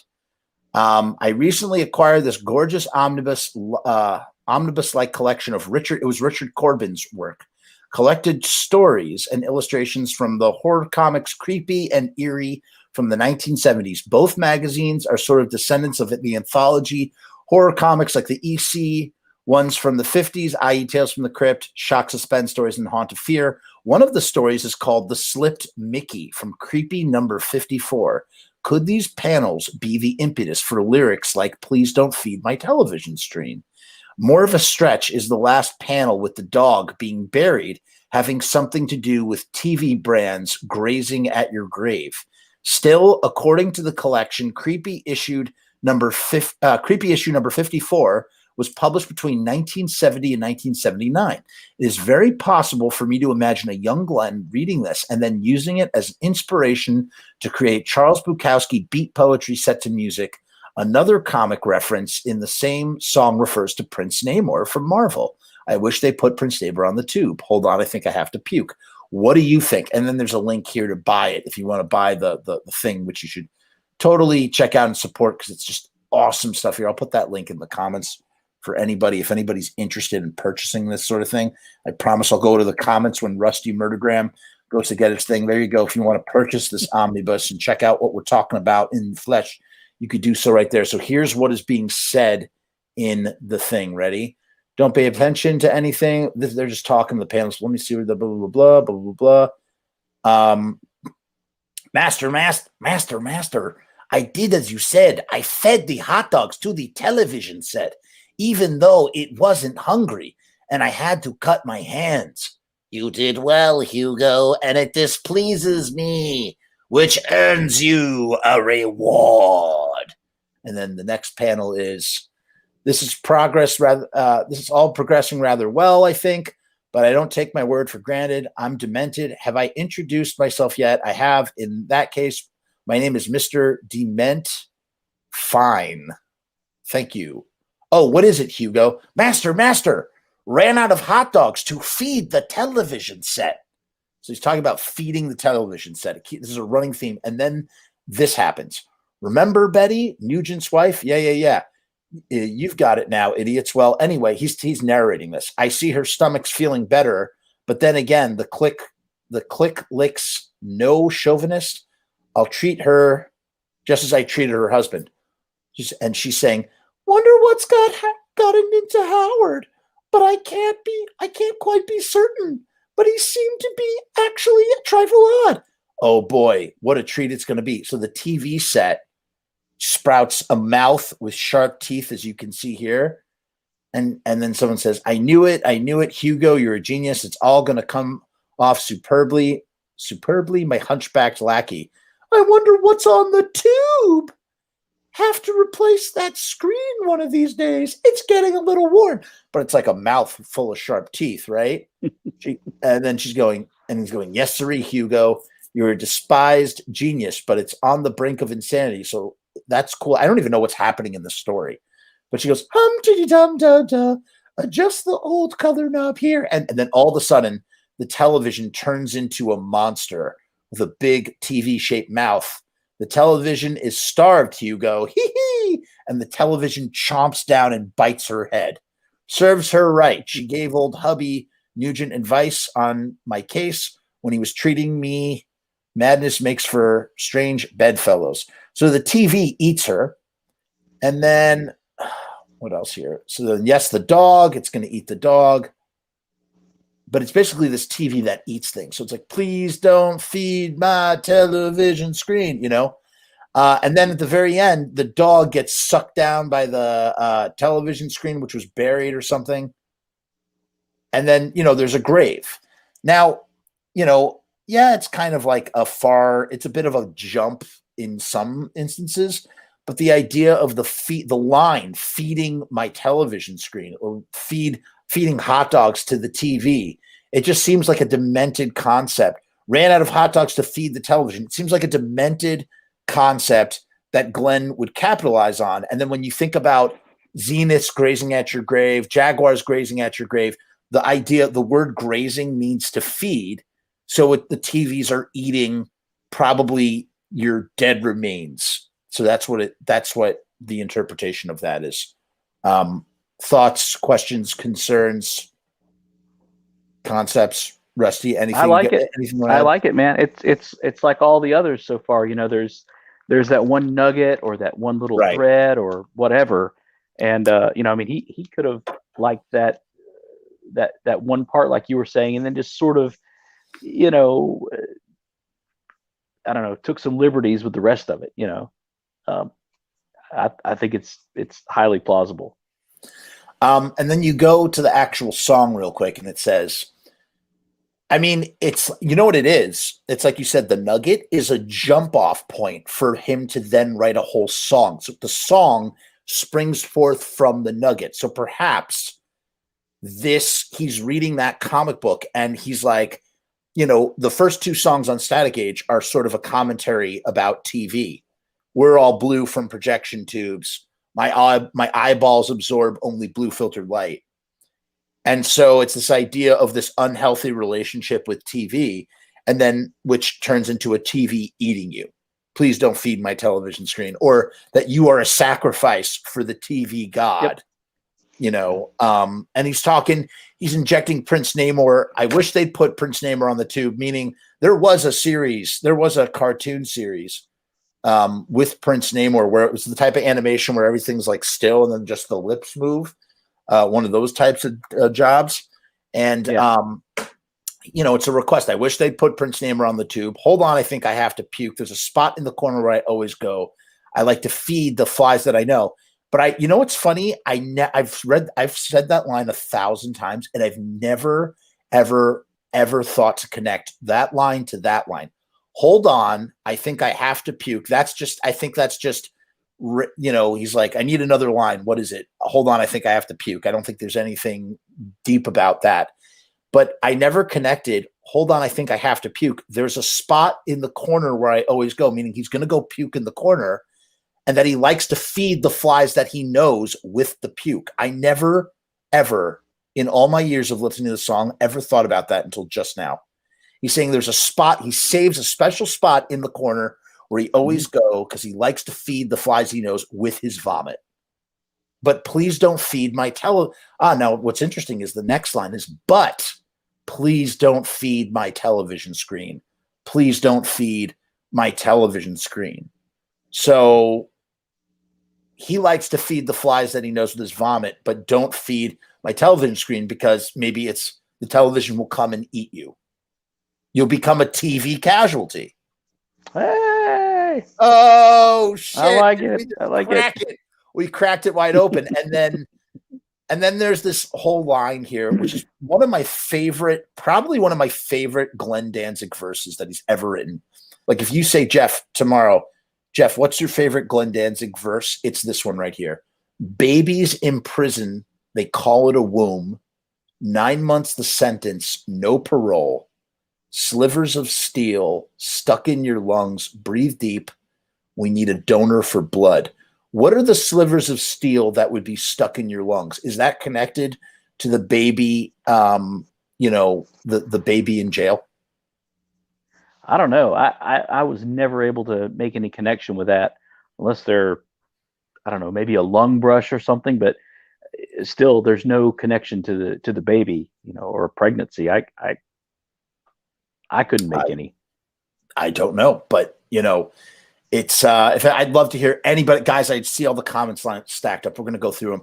I'd love for anybody to weigh in on that. And then lastly, Jaguars, Cadillacs, Zeniths, and Sonys. These are TV brands. Grazing at your grave. And what does grazing mean? Let's see what grazing at your grave. Look up grazing. Grazing means, hold on, it's searching. Grazing, grassland suitable for pasturage. Eat grass in a field. So the TVs are either in an open field grazing on top of your grave. You've become a TV casualty, and now but what it is saying maybe is your baby's in prison, they call it them. So it's like you're born. Okay, wait a minute. Breathe deep. We need a donor for blood is somehow connected to the idea of TV casualty. We need donors to become we need to donate people to become TV casualties. And I don't know, something about birth and death. I don't know. Yeah. Maybe the breathing is not literally breathing, but like, taking in the TV, breathe deep, like, slivers of steel stuck in your lungs. Maybe Is that from maybe like the TV is consuming you? It's biting on you. The slivers of steel are getting stuck in your lungs. Breathe deep. We need a donor for blood. I don't know. But in any case, I love these two verses. I also love I wish they put Prince Name on the tube. Hold on. I think I have to puke. There's a spot in the corner where I always go. I like to feel. I love this song. It's a great friggin' song. Obviously, you felt the connection to the song because you named your website after it. Yeah, I really like that's one of the earlier ones that I'd heard, and also it had just sort of a nice rhythm to the name, tvcasualty.com. This talking about these lyrics brings up. I've had this thought. I wonder, there's that story about Devil's Whorehouse and something about it's time for midnight masses, and Jerry thought that's what Glenn was saying, and Glenn's like, "Oh, yeah, that's cool." And yeah. Whether or not all that's true, story. I was listening to some of the demos of Metallica's "Justice for All." Yeah, and James Hetfield is just, they're playing the song, and the song sounds like fleshed out and perfect, but Hetfield is just going like, yeah, ba ba ba ba ba. He's just sort of making noise, to fit. Yeah, right, he wants to make it fit. Yeah. Right. And so I wonder if, at times Glenn didn't do something very similar and just, okay, I've got this line. Now I'm missing a line. What's going to rhyme? Hey. Oh, hey, this sort of works. And it doesn't really, it's not, there's not a hard connection to the material that he's writing about, but it's just sort of, hey, it fits. It sounds funny. It's catchy. And, let's use it. That is literally what I was just saying about Black Francis and the Pixies, and like this idea of like, I live cement, I hate this street, give dirt to me, caribou, repent, knife me, let me knife it. He's like, it just sounds pretty, so I sang it. You know what I mean? Same concept. Yeah. But yeah, you're right. It's very possible, and especially because they're early songs, especially because I think that the earlier songs are an attempt by Glenn's writing style to be more, he's trying to be more abstract, I think, than in later songs.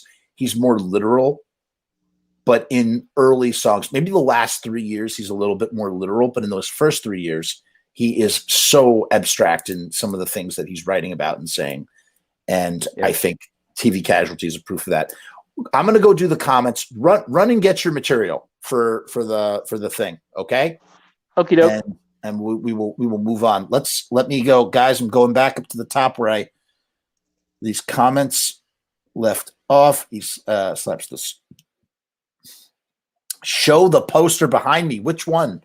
Peter, are you referring to this bullet poster right here? Is that the one you want to see? That poster right next to my Nicolas Cage pinata? Is that what you're referring to? The Rotold poster in the back? You let me know which one you're speaking of. I don't know which one you mean. Jeff Lee says Day of the Jackal is based on the 1973 movie about terrorist Carlos the Jackal. And then it was remade with Bruce Willis in 1998.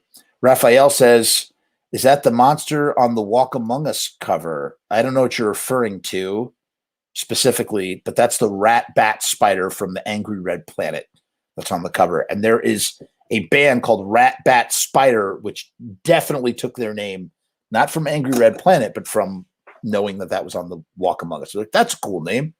Oh, there you go. Rat Bat Spider rules. I literally was saying that. Donald says, Creepy, Eerie, and Vampirella, published by Warren, that did Famous Monsters. They were everywhere in the 70s. Wow, Donald knows his comic book stuff. He's well-versed. Peter says, TV Casualty is about people's addiction to TV, but I'm sure he could have tied it into the Creepy magazine as well.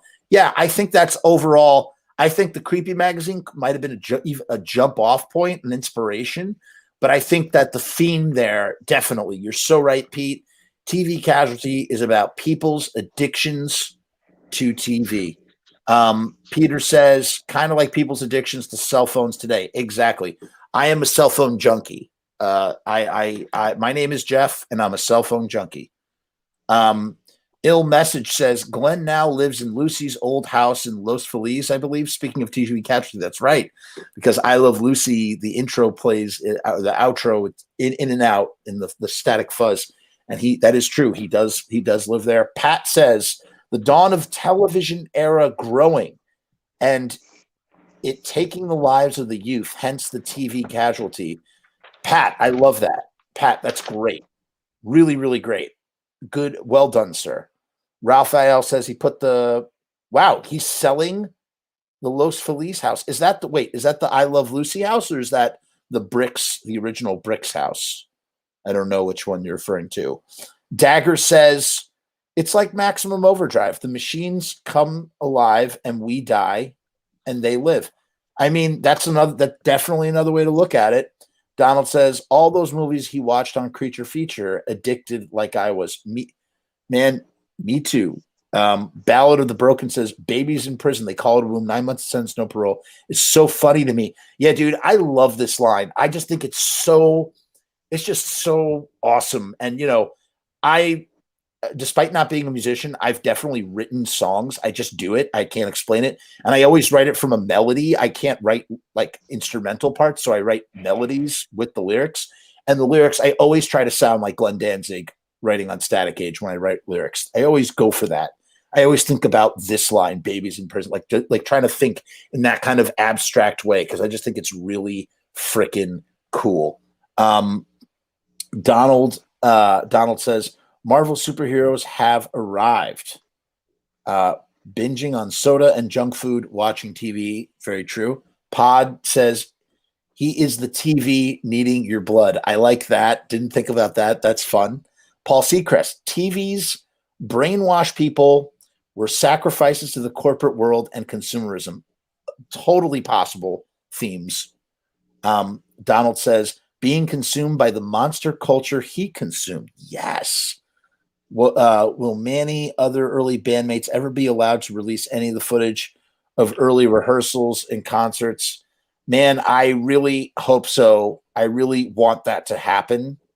I've gotten to listen to some of that stuff and see some of that stuff, and it's phenomenal. And it's a lot of red tape, because you have three different things going on. One, if it's a video, if it's visual, then you need the releases. You need the person who owns the copyright of the recording, who made the recording, owns that recording, like the video of that recording. That's how that stuff works. If you shot that footage, you own it, unless it's a work for hire. I've been over this before. What do you know about that, Jeff? You would be surprised. And then, so you need to get that person on board. Then you need the people who appear in the thing. You need them on board. And lastly, you need the song publisher. The song publisher has to be on board. So it gets very complicated. And then the same thing with recordings. Manny may own the recording, but Glenn owns the songs. If Glenn wants to put out the recording, he needs Manny to sign off on that because he owns it.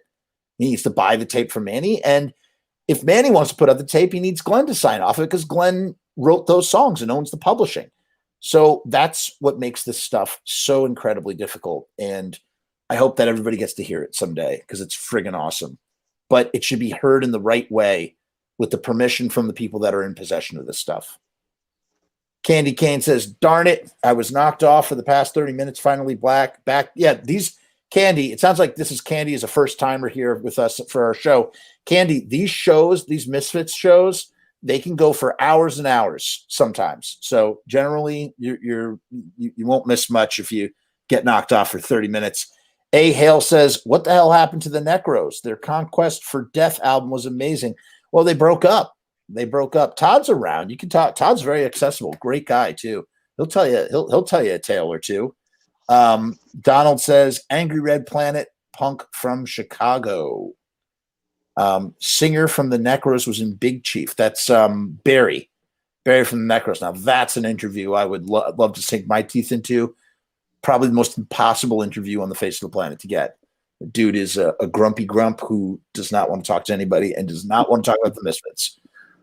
Sam says it's the original House of the Bricks that he's selling. Yeah, I'm not sure if it's still on the market. It was on the market and then it was taken off the market. Who knows? He goes back and forth. Hey, Horace, how you doing? Horace Jonathan's in the house, and he says one of the last lines of that story, something about making the 50s dark and hateful. Are you referring to TV Casualty? Horace, I'm not sure. Ballad says, I think the babies in prison metaphor may come from some of his early poetry he did, like Bullet, and just decided to weave it into the song because it's clever and witty. You want to know something? I love that interpretation, Ballad. I think you're spot on. I bet you that's exactly what happened. He took some poetry and he's like, in a sentence of we're dying by TVs, but we're born into prison, kind of sort of thing. Maybe, I don't know. Candy says, I just saw an upload of Why Be Something You're Not with the Necros. Yes. And it's in really good quality too. The Necros were in Toledo. But guys, we're talking about song lyrics. Stay on topic. Gosh darn it. All right. So unless you have anything else you want to say, Russell, about TV Casualty, let's move on to whatever it is you're about to break open for us. Okay. One thing, just A Hale. Is that Amber Hale from the KOD in the house? I don't know. Just curious. A Hale, if you'd like to identify yourself, if you feel comfortable, Russell is asking. Just curious. So we'll see. We will find out. All right. So all right, go into it. So this is a book. I have tons of books, and I was just going through. Yes, two totes, man. So I found this book as I was cleaning out some storage items, and it's called The Descent of Man. Ooh. And it was published in 77 and again in 78 and again in 79. This is obviously the 79 version because, and what it is it's a collection of stories. And one of these stories happens to be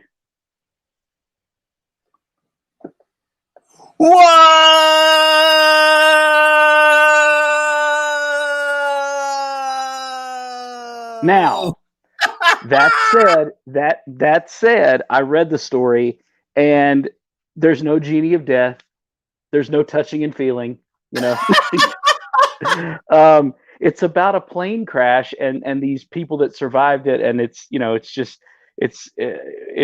I don't know. It has nothing to do. But again, I wonder, having been written in the 70s, Glenn, known to have read some obscure things, this seems like a title he might be interested in, Descent of Man. Did he just go, that's a pretty cool title, and I'm going to go from there, I mean, right. A spring off point. Okay. Yeah. So I just thought that was kind of interesting.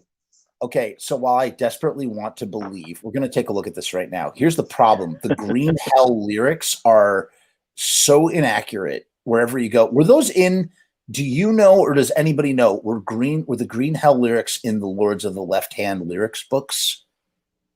Because if so, we do not need to know. get our hands on those. There's a great video out there on YouTube of James Hetfield talking about so good. how he thought Glenn was messing with him. It's like, Glenn fucking with lyrics. Yeah. Candy Cane says, also maybe the entire world deciding to live stream against lockdown March 4th. I didn't know about that. Mess up the internet. Oh, you're in Europe. Candy Cane, where are you from in Europe, out of curiosity? That sounds crazy. No, Russell, it's the wrong A Hale. It's not the same A Hale. It's not Amber Hale. So there you go. That answers your question. Candy Cane says, I have commented with you on some other live streams, but they were shorter than that. Right. The Glenn Danzig video. Got it. And you like Green Hell. So guys, does anybody know if Lords, we need to know this answer. In Glenn Danzig's lyric books, does he have Green Hell in there? Because then we can have some semi-official lyrics. Because here's the problem with those lyric books. From my understanding, some of those lyrics are not necessarily accurate. Glenn didn't necessarily write all the words down and kind of had to guess or kind of filled in some blank spots or simply forgot what he sang and can't decipher it on the recording. I've heard that, at least. I don't know if that's true either. Wow. So Donald says, Green Hell about war and death in the jungle, Monster from Green Hell movie. There's a title of the book you just said. What you said that was a plane crash? Yeah. Okay. So maybe the plane crashes in the Green Hell. Dan, what's up, Dan? How you doing? Dan says it is in the jungle. Okay, it is in the jungle, so that adds to the Green Hell. Dan, I thought he got the title from Green Hell from the movie Monster from Green Hell. What's the plot of the Monster from Green Hell? We need to look at that too. So here's what it says. Here in this place lies the genie of death. So I don't think it's genie. I am firmly in the camp of key to your death. Here in this place lies the key to your death. Touch it, see it. Wow, Green Hell. You know, here in this place is a means to your end. So he's singing about this literal place that is Green Hell. Well, that makes sense. Wouldn't the key to your death be the means to an end, right? Yes, it's very possible. It's very possible. I just want to know what happens. Somebody give me, I don't want to look right now. Can somebody out there, we have 39 people watching at the moment.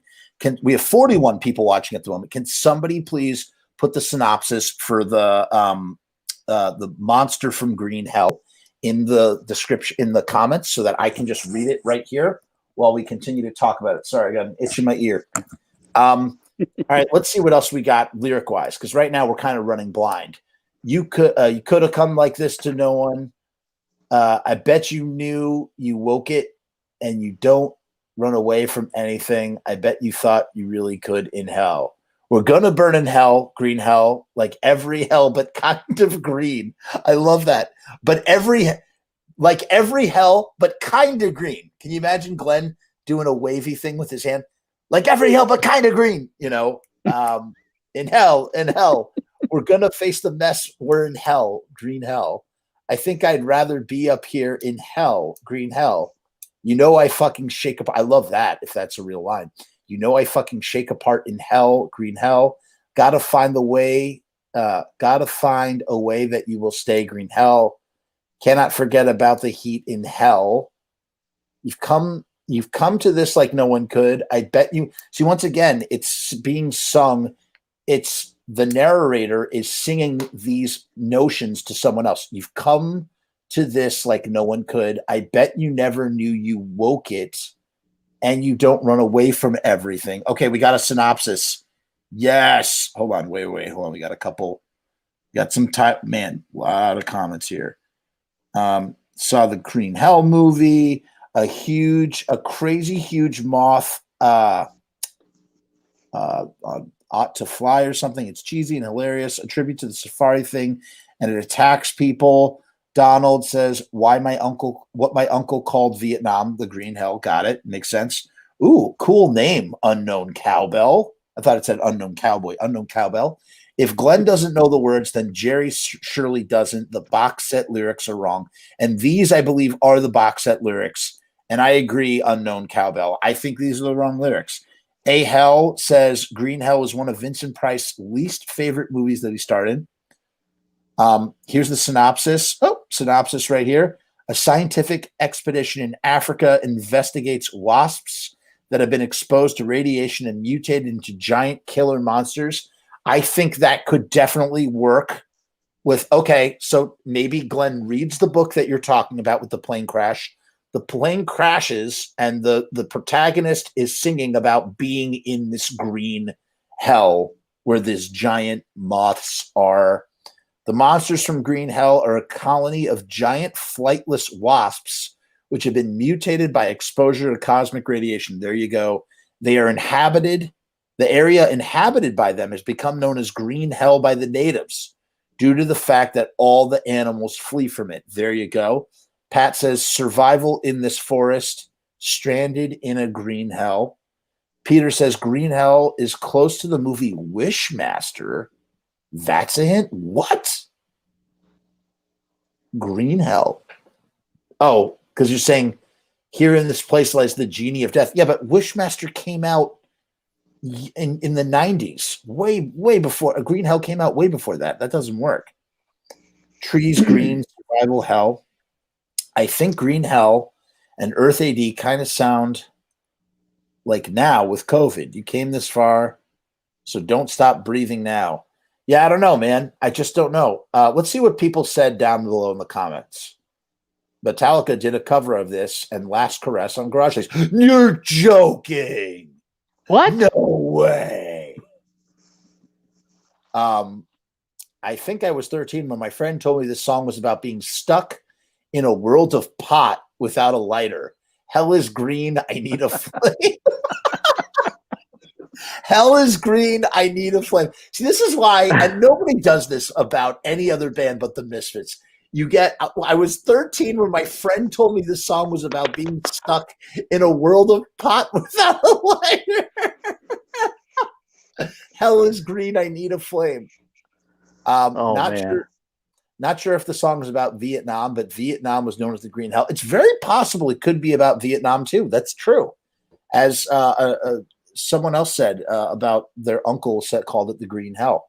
The title of the song is taken from the 1940 horror movie Green Hell, or the sequel, The Monster from Green Hell. So The Monster from Green Hell is actually a sequel to Green Hell. So it remains a mystery. Baby, we can see. All right. Okay, Peter, you're crazy. Pete says it's about contacting a djinn. Pete, it doesn't work because Wishmaster came out in the 90s. How is this possible? Peter, I'm sorry. I don't think it works, buddy. It don't work. All right, let's move on to what is the next song we have on our little list here. We got to talk about Theme for a Jackal. We're actually kind of hitting ones that have been touched on, and in the future, we will touch on ones that we have not spoken about at all. And that'll be really, really fun. I really want to talk about Nike too. Again, I want to hear your thoughts. I don't know if you have any thoughts about Nike, but hold on. First, let's go to Theme for a Jackal. I really enjoyed that Nike discussion. So yeah, I would like to revisit that. Yes. All right. So glad to hear that. Theme for a Jackal. Okay. So right off the bat, Theme for a Jackal, the song title is a theme. What is a theme? A theme is like, music that represents something, right? A theme for a jackal, right? Who is the jackal in this case? What's his face is known as the Jackal, Ted Mother effing Kennedy. And what happened was, and we talked about this super early. Shout out to Bobby Bloodshed, the father of Robbie Bloodshed. He was on the show and he was talking about this with me, and he sent me some stuff about it as well, which I did not know, because I did not know until we were doing that show that Ted Kennedy was known as the Jackal, and that in the same way that Glenn has written about the Kennedys, he's mentioned the Kennedys in Who Killed Marilyn. He's mentioned the Kennedys obviously in Bullet. So what's to say that a song from the same time frame as when Bullet was turned into a song, even if it started as a free verse poem, what's to say that Theme for a Jackal is not about Ted Kennedy, the Jackal? And himself. You talk about these things being poetic and Bukowski-like. If there's any of them, man, this one, if you just drop the music out and read the lyrics and think of it, read it like a beat poet. I mean, it just seems to fit. Right now. Let's do it right now. Can you do a little percussion for me? Come on.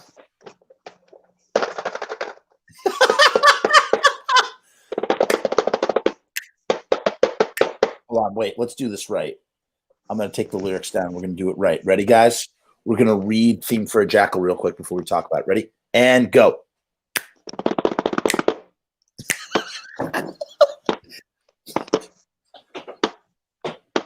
Ready? Dry drunk on a corner. Wet waist of a girl. Theme for a jackal. Play you a death song. You probably listen. Stand idly by as they rape your children like they do now. In fact, you showed them how. All thoughts are in place. All tunes are complete. Play. Theme for a jackal. Play. Die, sweet prince. Meat tastes like mince. Enough. Wait, I know what's wrong. I don't have my glasses on. Yeah. You got to put the glasses on. Ready? Die, sweet prince. Meat tastes like mince. The jackal's eaten enough for today. Die, sweet prince. Meat tastes like shit. That jackal's, enough to make that jackal spit. Spit, jackal, spit. Spit and choke on the lives you've taken. You can't shake them loose. All morsels are gone. They're too small.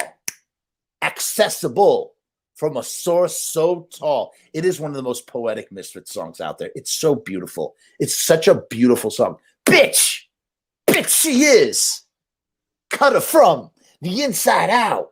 Dead daughter in a river. Entrance gained by her liver. Play. Theme for a jackal play. They play you a death song. You probably listen. Stand out they by as they rape your children like you do now. In fact, you showed them how. Play. Theme for a jackal. Play. Man, that would have been great at the Alamo. I'm gonna start a beat Misfits cover band. We just do beat versions of all the Misfits songs. The beat fits. The beat fits. Oh my God! Did we just invent this right on the air? I think we did. We did. Hey, speaking of bands, we need to get together and rehearse our 1, 2, 3s and the woes, because that's all we have in the band right now. The Murdergrams. Whoa. Yes, we have a fictional band for anybody joining us. A fictional band called the Murdergrams. Please subscribe to this channel. Please like this video and leave a comment if you are just joining us. Okay, let's talk about this. I mean, God, oh my God, we just have to pour over the verses of this song, and then we'll go to the comments. So I'm going to read this, and we're going to talk about how this relates to the Ted Kennedy case. Are you familiar with the case, Rusty? Oh, yeah. Okay, yep. Great. Okay, ready?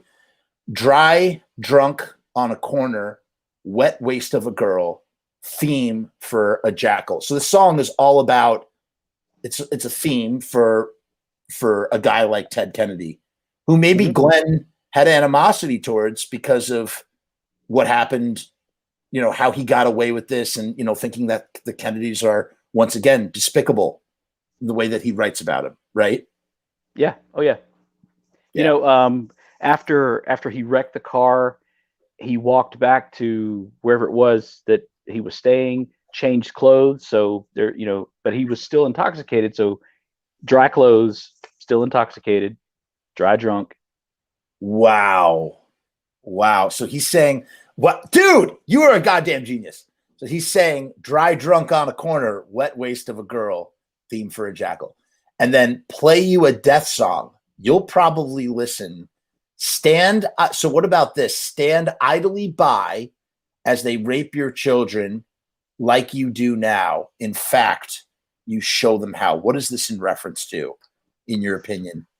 I don't know. Like maybe rape shouldn't be taken literally. Maybe it's just, you're doing something awful to your kids. Now I understand that the Kennedy dad, I for some reason I can't think of his name.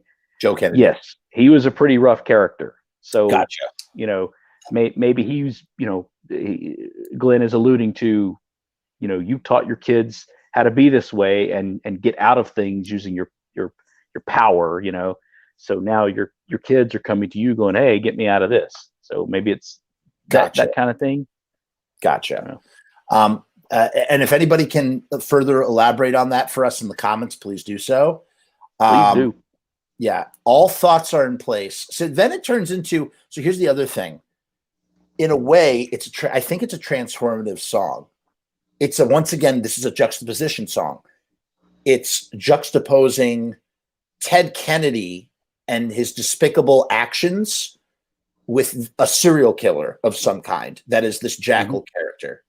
And then literally the reason why he's called the Jackal is because he's just so carnivorous, and they literally talks about eating people in that kind of way. Or perhaps there's a more obscure killer that Glenn is writing about in addition to that, and then putting those things together.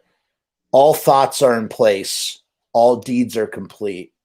Play, theme for a jackal play.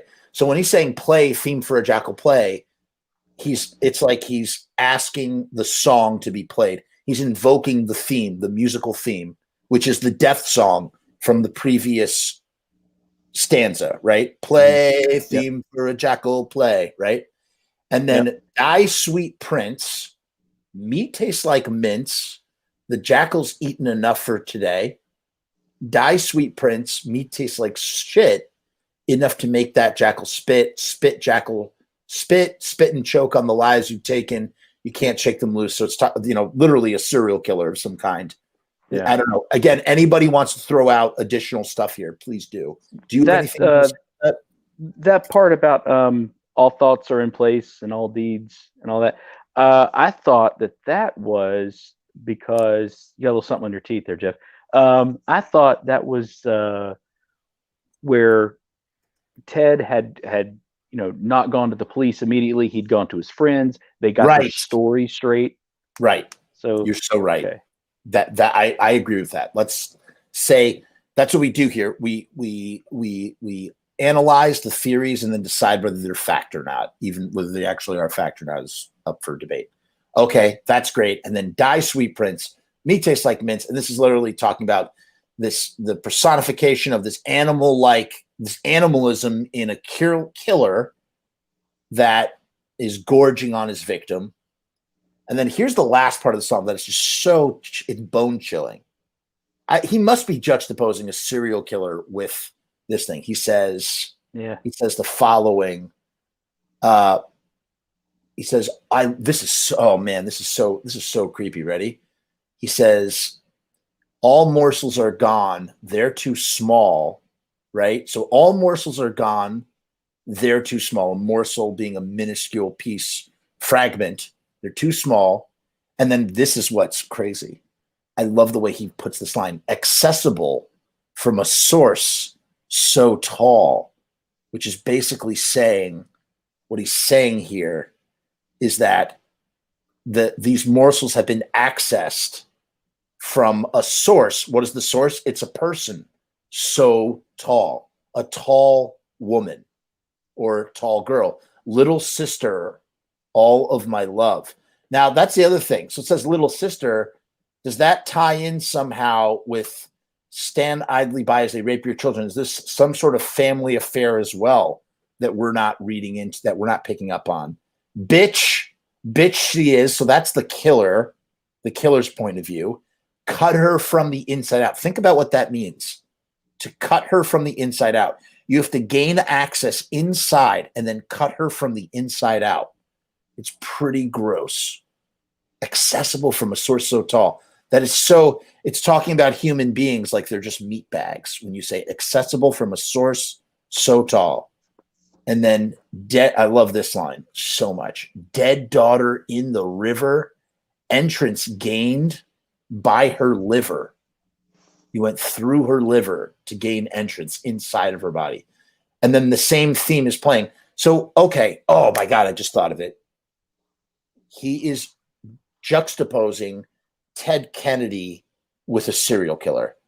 He's saying, probably from some obscure case, but he's saying like, Ted, we're playing you the theme for a jackal because of what you are and what you are as a killer. I think that's what's at the heart of the song. Whenever I hear that line, entrance gained by her liver, I thought that was about drinking, a lot of alcohol. Because I believe... daughter. Oh, shit. Dead daughter in the river, meaning the car crashes in the river. She's now dead. Entrance gained by her liver, meaning he got access to her. She came into his car. So entrance gained by her liver does not necessarily mean someone actually cut her open, but took advantage of her by getting her drunk and then crashed his car and then left her. And then that's why you're playing the theme for a jackal play. So it's just juxtaposing a serial killer with this for sure. They'll play you a death song. You'll probably listen, stand idly by as they rape your children like they do now. In fact, you show them out. It's a brilliant song. It's a brilliant friggin' song. Piano driven song. The only song that has piano on it, I believe, on Static Age, right? Yeah. You know, what really upsets me about Static Age, and I understand why Glenn was distancing himself maybe from the piano because they're trying to be more like Ramones or whatever, Damned and Ramones. But I feel like Static Age would have been serviced. Like, imagine a song like Come Back with piano, like a piano track to go with it. You know, with the dun dun dun dun dun dun dun dun dun dun dun dun dun. Oh yeah. Imagine if you thicken that up with some piano chords. Dun dun dun dun dun dun dun dun dun dun dun dun dun dun dun dun. You know, that just would have been very interesting. The bass kind of, you know, fills that in. The bass is very pronounced in that song. I don't know, just a thought. No, So good. that's I like it. Jackal. Yeah. Yeah, me too. All right, let's go through the comments real quick. We're going to do a couple more, and then we'll wind down the show because I'm sure Rusty's got to be up for work in the morning. I got to wake up, get the kiddos ready. I'm having so much fun here. It can't even be. It can't even be. It's hard to imagine how much fun we're having, but I'm having fun. A lot of fun. No lighter is hilarious. Oh, about the green hell. That's hilarious. I mean, yes, it is hilarious. Green hell needed Agent Orange. Ha ha ha. Bad joke, but I get it. Quack, quack, quack. Quack, quack, quack. Donald says World War II vets described Asia as the same way, especially Burma. Ballad of the Broken. Theme for a Jackal. Yeah, Ballad is finally happy. Theme for a Jackal. Fuck yes. He's so stoked about it, man. Candy Cane says maybe the gin represents not to touch or look at war and just say no to war, maybe. I don't think it could be a gin in Green Hell because I mean, it's possible Glenn could have been into the mythology of that, but again, most people know gins from Wishmaster. Wishmaster came from the 90s. Just in the way that, again, and I mentioned this when I spoke to Pete from Samhain. I asked him, he didn't know, he wasn't able to answer. I was like, yo, Pete, did Glenn first really like become enamored with the idea of Samhain by seeing it in Halloween 2, which would make perfect sense in the sense that Halloween 2 came out in 81, right? Just like it totally lines up with with what could have been his going down the rabbit hole with the concept of Samhain. And so I think that, you know, maybe some of the stuff that Glenn was into, he came by the way of pop culture, which for him was movies and comic books and stuff. Not that he wasn't well read in classic literature, because we know that he was, and Bukowski and things. But I don't know. I just don't imagine him writing a song about gin at the time. But what do I know? I don't actually know. Ballad says, stand idly by as I thank you for putting a star there, as they, you know, bleep your children, is such an eerie line to me and stands out because Glenn is into conspiracies, Monroe, JFK, yes, he is, JFK, Freemasonry, elites in general, and makes me think of the Epstein shit. Wow. Yeah, I guess it's kind of contemporary there. Yeah. Jackals are like African coyotes, okay? Nike, nuclear weapons, dope track. Yes, having sex with a nuclear weapon. A girl as a missile boy. Oh, my man Rue supporting the shit out of this channel. He tipped us $20. Thank you, man. Rue, I salute you with the friggin' throwing you the horns, my friend. Thank you. Really, really nice. I appreciate it. And I'll just say this real quick. You know, it's not that I don't want to push people to tip. It's there if it's there, the button is there if you want to use it. That's freaking great.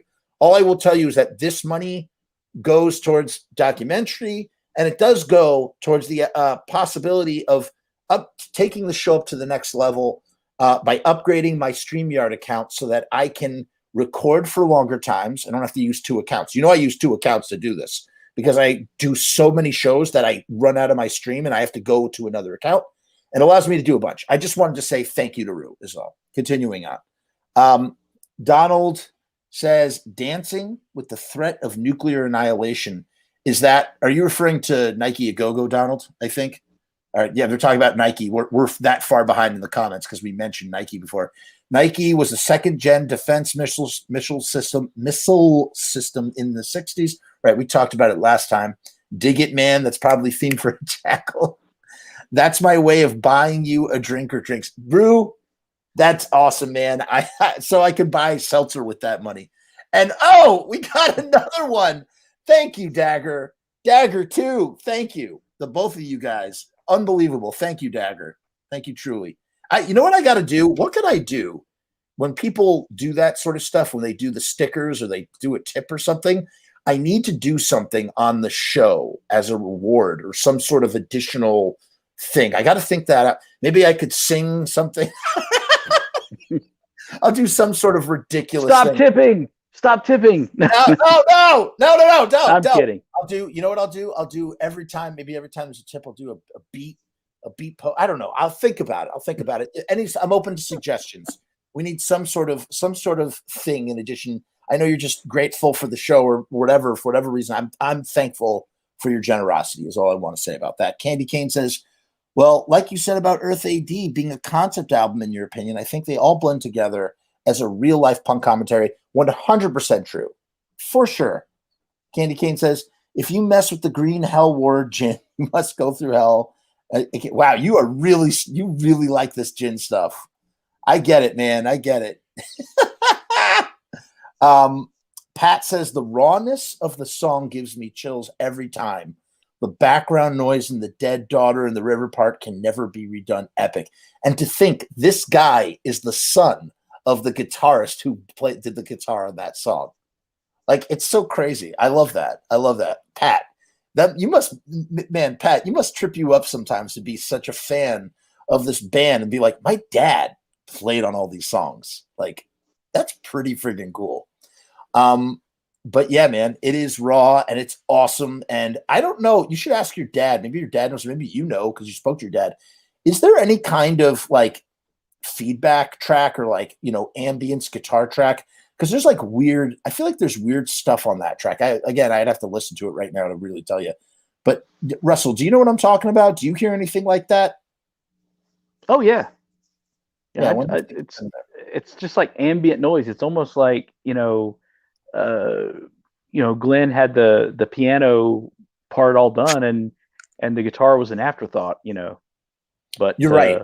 But man, right. Boy, did they nail that or what? I mean, I just can't imagine that song not having all of those just diddly ambient open chord, all that drenched in reverb and just, I don't know, man. I love it. That's one thing that really turns me on to that song is just the eeriness of it, It's funny you say that because yes, Theme for a Jackal was most certainly written on the piano. I do not think it was written on guitar.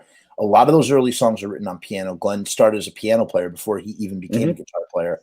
And yeah, you're right. I never thought about it like that. The guitar is absolutely an afterthought to the piano, which is, and again, you'd imagine that's why they eventually stopped playing it. When I listened to Manny's tape and I heard the live version of Theme for a Jackal from 77, I could not discern whether Frank was playing at that point. I wasn't sure if Glenn was playing piano or not at that time. And it was just like, it's phenomenal. In any case, Ted did never get to be pres, and that had to do with it, right? Didn't Ted, Russell, am I right about that? Ted, this scandal torpedoed any kind of run for presidency, right? Yep. So he was going to, and it didn't happen. I send my murdergram to all them monster kids. If this is in reference to the name Murdergram, one day I was on the show. I was doing the show, and we were actually, it might have been one of these episodes. You know what it was? Because the Misfits coined the term murdergram according to this college study of their lyrics.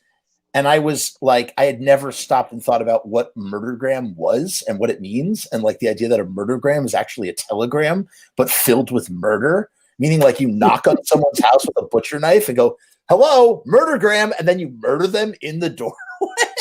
Glenn's like, yeah, murdergram. That's cool. And like the candygram. Yeah. I'll send my murdergram to all these monster kids and they'll send it right back to me. And it will be signed in their parents' blood. Yeah, I like that. And he like wrote that in. I just love that idea, murdergram. Pat, okay, so this is a comment to Pat from Ballad. Amen. The buildup from that part to the screaming is just so intense. I wish there was more Misfit songs with the keyboard. Oh, there were. There were a whole bunch, and sadly, they just about went the way of the dodo, but they did exist. And as I will find out when I rewatch my Manny interview, there were 25 Misfit songs. They started with 25 songs, and we've heard some of them not been heard. Some other people have gotten to hear some of them. It's crazy. Joe helped cover it up, right? The father helped cover up the situation. Raphael says, as humanity spirals further down its cycle of violence, we rape and murder each other, choking on our own cannibalistic spoils until there's nothing left of ourselves to consume. Was this question, did you get this from the guy? There's another guy who did Misfits summaries. It's Misfits lyric summaries. It's hilarious. That sounds like one of them, where he just summarizes the Misfits song in like one sentence, and he does it in like this weird, funny kind of way. The death song 2 perpetuates this cycle, so play on. Yeah, I mean, I like all that stuff, whether you thought of it or you got it from there. It's great. The Jackals have to eat carrion. Pat says, ballad. Yeah, man, it's insane. That brief 10 seconds builds up so much anxiety to the listener. It's insane. Candy Cane Glenn says that the Kennedy boys are terrible to most all female celebrities or not. The father forced electroshock therapy on his daughter. Yeah, that's right. Right. She was like catatonic, which destroyed her. So they kept her hidden. He was an ass. That's one way of putting it, an ass. Is a jackal like a hyena or a dog? It's more like a hyena, right, Rusty? I believe so. Yeah, like some sort of predatory dog, like wild dog, jackal with those long ears, you know. Jared Jackson says dry drunk refers to a drunk without alcohol. That is true. Normally, if you run in sober circles, yes, someone who is not drinking but is not working on themselves emotionally, is not working a program of the 12 steps in those 12-step fellowships is what's known as a dry drunk. However, I don't think that's what's being referenced here in any way, shape, or form, even though Ted Kennedy was an alcoholic, even though it said dry drunk, unless perhaps there's something in that story where Ted Kennedy wasn't drunk behind the wheel, but he was drunk behind the wheel, right? Yeah. Yeah, he was drunk driving. So it literally is a dry drunk. I mean, Russell came up with it so brilliantly. He's a dry drunk. He literally changed his clothes, he dried off, and he's a dry drunk, and she's a wet waste of a girl. You know? A jackal is like a coyote stealing scraps. There you go. That perfectly sums it up, Donald. Ted got scraps, but got to live. Yes, it's that is exactly what it is, man. It is a juxtaposition of the situation. Oh my God, there's so many comments. This is all you guys rule. All of you guys are awesome. Thank you for being so participatory tonight. Did Ted get the scraps from his brother? From John? Is that what it is?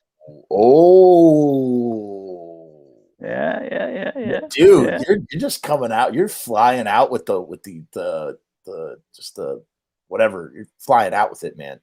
Ballad of the Broken says the theme could be the music playing during during an elite Bohemian Grove type ritual raping and feasting on innocents' blood to rise up the power and chain of command. What is Bohemian Grove? Is that like a conspiracy theory of like elite like preying on people? I don't know. I don't know what that is. Do you all prefer okay, does Ballad wants to ask everybody who's watching right now, do you guys prefer the Static Age version or the Legacy version where it has more reverb? I feel the echo on Glenn's voice gives it more of that recorded in a tomb feel and adds omni atmosphere. What do you think, Russell? The first version I heard was obviously Legacy, but man, the Static Age version just so much cleaner and it's just so much better.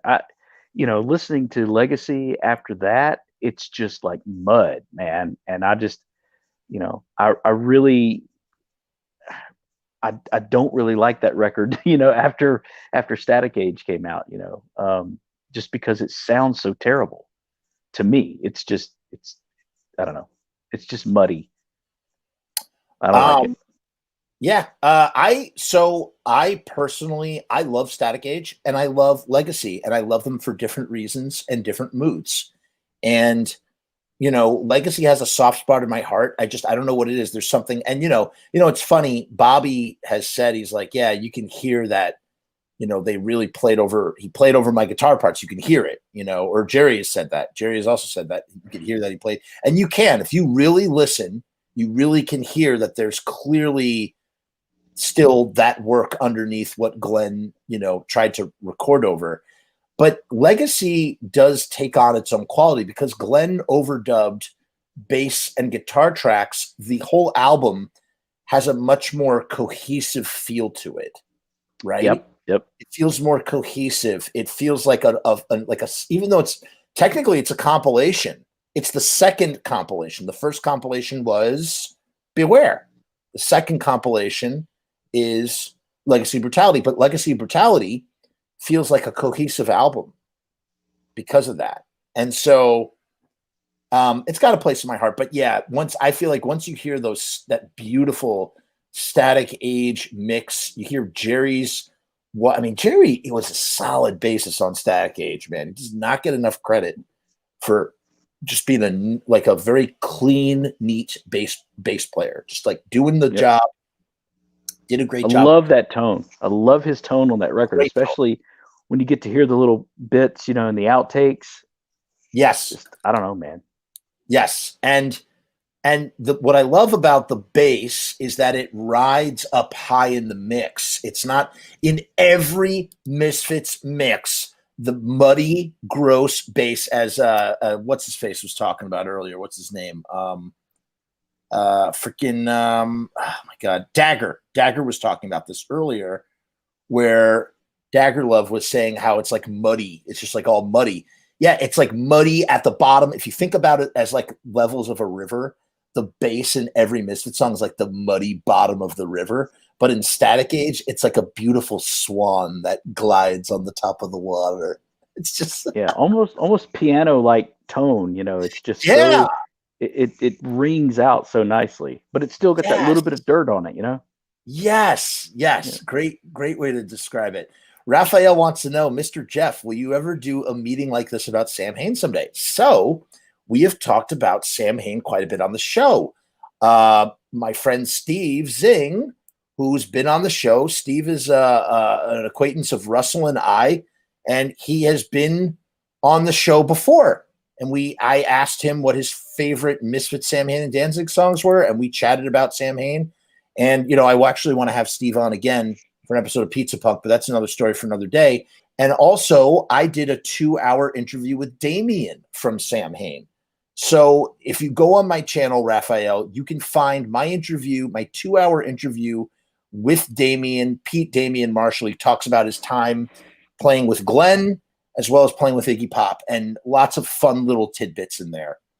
Candy Cane says, I like the echoey thing better too. Usually I like the demo or the live punk messier sound. Rue is laughing at something. I don't know what he's laughing at. God damn it. There's so many comments. Paul says the sister part could be about the daughter the Kennedys tried to hide away because of her mental issues. And I think one of them got caught with an underage girl. Huh. Interesting. Scariest Samhain song, Russell, go. What's the scariest Samhain song? Probably The Howl to me. I think either that one or, and not scary because, wow, that musically sounds scary. Just the lyrical content to me, I like that one. That or I'm going to have to go with Death in Its Arms. Just now that music just sounds like, I don't know. I guess scary is not really the right word, but are any of them really scary? It's not a good adjective ballad, if I'm being honest. If you're going to go scary, I'm going to say The Shift. He says The Howl. I say The Shift. The Shift and Macabre. The Macabre is scary for the sense that like it's just so doomy and gothy and the hungry end too. Yeah. There's a baby. in the meat slice around the kitchen table, you know. Um, so there, I guess. I don't know. All right. Wasn't Paul says, and wasn't one of them suspected or convicted of killing a girl with a golf club? I never heard that. Can anybody, Paul? Can you dig something up for us and link us, Paul? Link us, please. Look, Dagger Love says that Legacy is the best Misfits album. All right, Dagger. I love this. I don't agree with you, but I love that Legacy is your favorite Misfits album. And I want you to explain why it's your favorite Misfits album, because I really respect the shit out of that comment, even though I totally disagree. I love that Legacy is your favorite album. Explain to us why. I want to hear it. Truly, I do. Pat says, Pat's talking about what his dad said. So Pat went to his dad. He showed me how he did it. You got to see it yourself. Pretty cool, man. I do want to see it. Maybe we can film that when, if I need to do another interview. You got to film him doing it. They made their own sounds. He explained it all to me. What? Pat, you got to be there when I do my interview. Pat, I want you to be there. Yes. Maybe you remember to ask him things that I will forget. Please, Pat, let's talk. We'll talk, Pat. Stomping signals with electronics and shit like that, creating fuzz and oh my God, Pat. I was hearing like pick scratches in there, yes. A lot of pick scratches and just like single open notes. Yes. Raphael says sorry, go ahead. What were you going to say? I'm excited about the prospect of that interview, and hearing him talk about how they made those sounds. So yes, let's do that. I listened back to my previous Francescoma interview, which was good, but you know what the problem was with it? There's a couple problems with that interview. One, I was super green.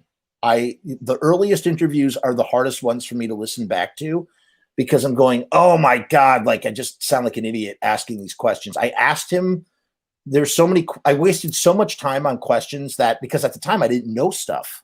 See, as the interviews would go by, I started to realize I need to ask certain people certain types of questions. And there are other people, because again, this band is so friggin' subjective. Like, you're not going to ask a horror business era person stuff about the Misfits during Walk Among Us, because they're not going to know, because people just come in and out of this band's timeline like that.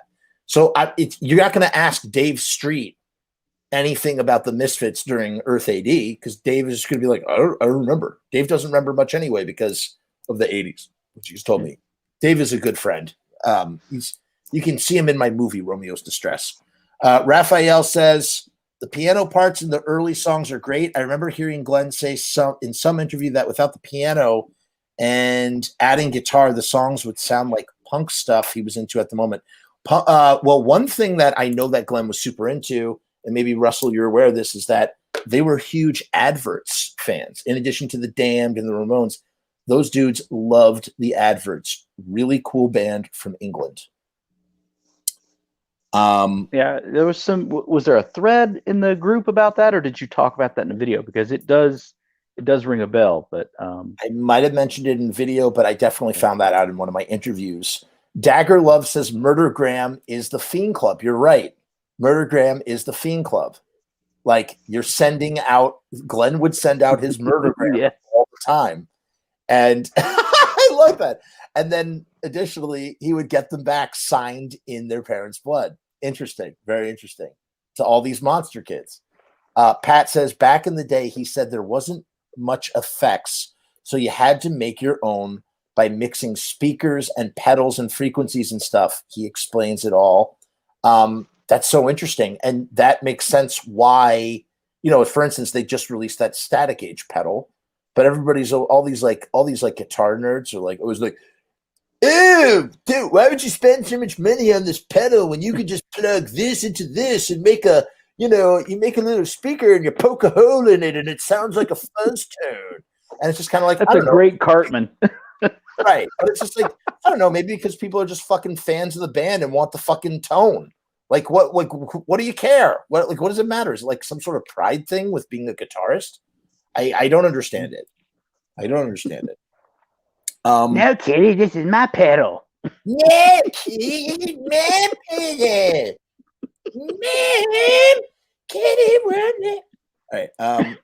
Ballad says Dagger hands down first album of their. So Ballad agrees with Dagger that it's his favorite Misfits album, Legacy of Brutality. He loves the reverb and the production. Favorite compilation of tracks, my favorite artwork, and it has American Nightmare. There's a lot of reasons to like Legacy of Brutality. It's not my personal favorite. I'd say if I had to pick an album, oh Jesus, I can't pick an album, dude. It's not Static Age because here's the thing, and a lot of people are going to disagree with me on this. Static Age feels like a collection of songs. It does not feel like a cohesive album.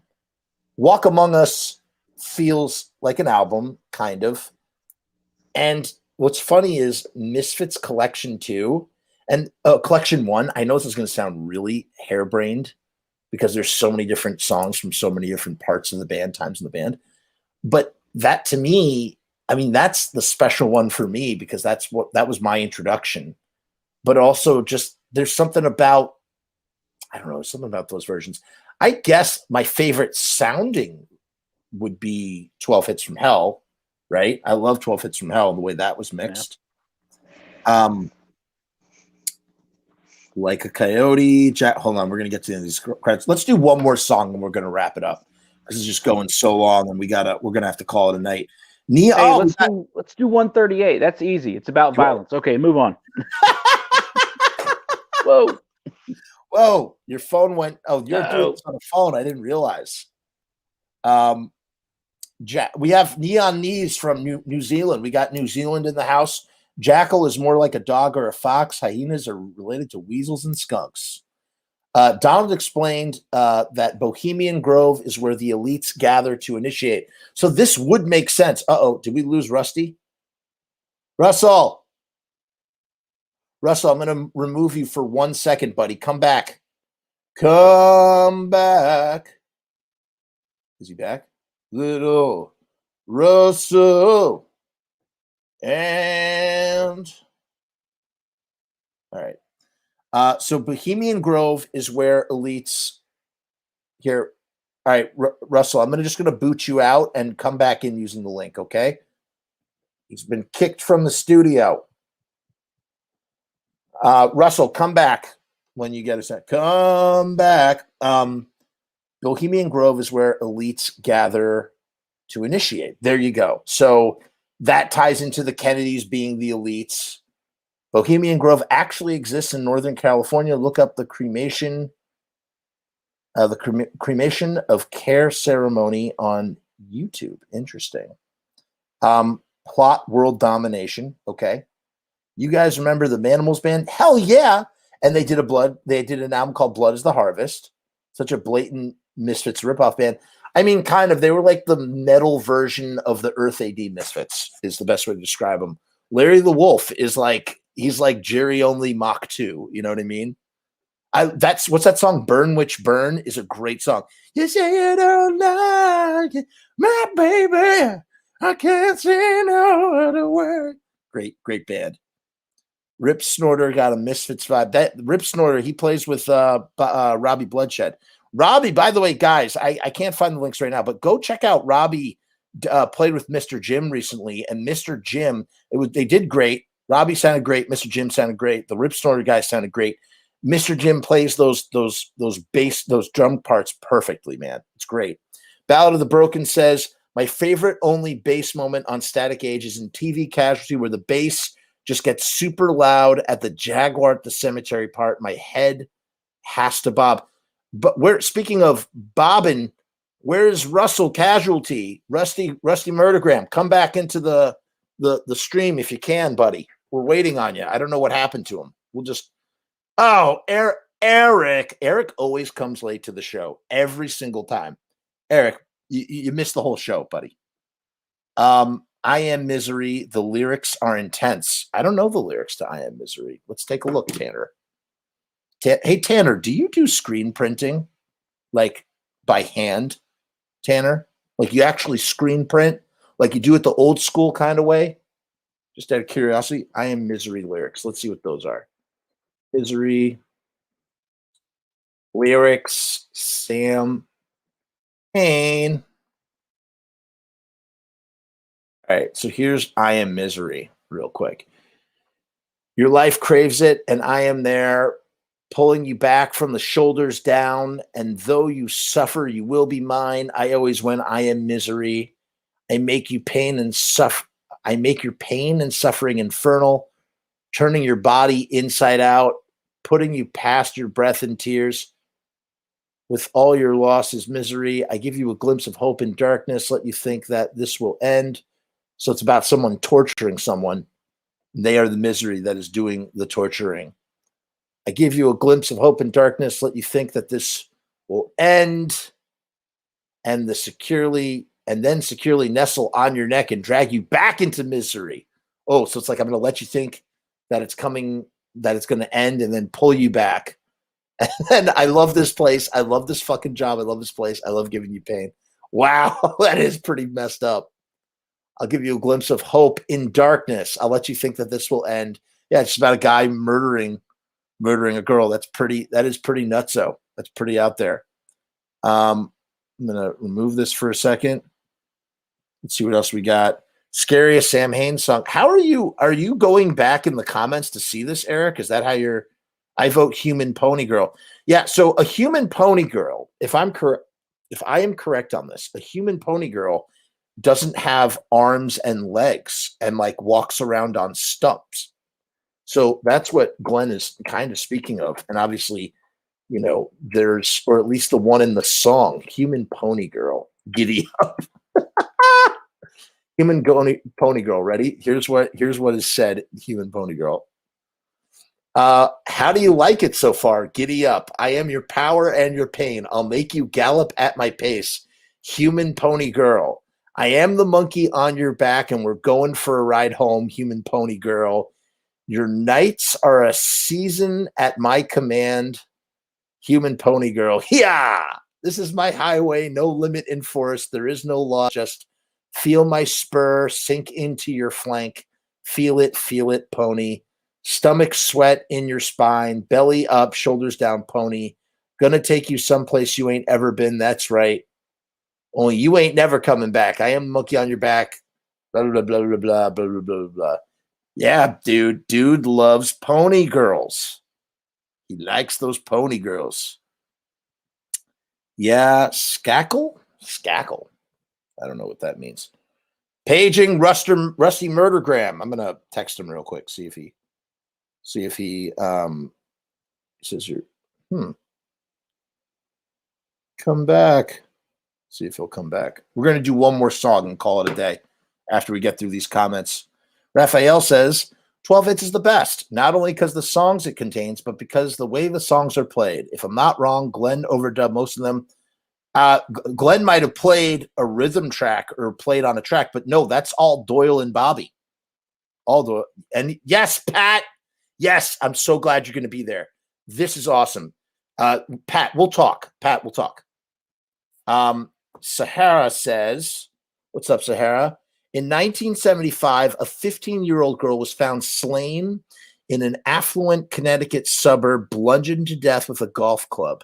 So that's in relation to a murder that's supposedly connected to the Kennedys. So it's basically like the idea that the Kennedys are jackals themselves, in addition to him being the jackal. It was, okay, that's what Dagger Love was referring to. It was Mike Skackle, a cousin of theirs. Martha Moxley was her name. Got it. Thank you for clarifying that.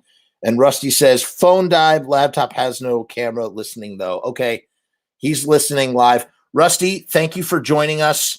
You'll join us next time when we'll do a continuation. We're going to do one more song, people, and I'm going to wrap it up. We're going to go out at 3 hours sharp, okay? That's what we'll do. We'll make it to 3 hours tonight because we're so close. Candy Kane says, I know what Paul was talking about with the Kennedy killing investigation from the golf club. I will find the link later to put below. Thank you. I don't want your computer to freeze again either. Dagger Love says, Skakel was, Skakel, I'm not pronouncing it right. Skakel was the Kennedy that killed a girl with a golf club. Mother was a Kennedy. There you go. There you go. Skakel, Kennedy cousin was the one. Gotcha. Got it. Fatalk Trash. I wonder if Franche Coma still remembers how to play and the lyrics to those unreleased Misfit songs like Harpies and songs and that still get Glenn on live keys. So again, I thought I heard Harpies in the Night. Apparently it was a song called Drive Me, I think. Now, I don't actually know. I think I heard a song called Drive Me that I swear to God it was Harpies in the Night. I swear to God he's saying, we're strangers in the night. It's Harpies in the night. I'll shake my guts out for you. We're just strangers.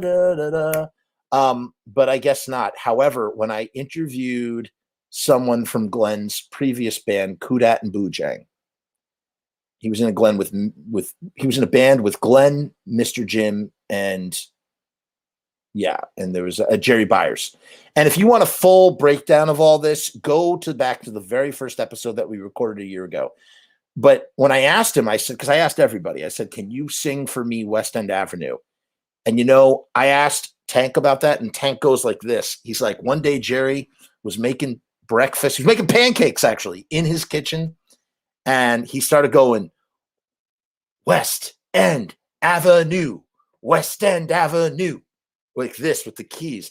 And my jaw hit the ground because that was Tank mimicking what Jerry did. And so for years, I thought West End Avenue went, West End Avenue, West End Avenue. It doesn't. West End Avenue goes, West End Avenue, West End Avenue, West. Doom doom doom doom doom doom doom doom doom doom doom doom doom, something like that. It's a Doors song, total Doors song. Doom doom doom doom doom doom doom doom doom doom doom doom, something like that. And it goes West End Avenue, West End Avenue, something like that. When I asked Frank about it, he didn't really remember much. I think he tried to sing Feline Nursery in his interview.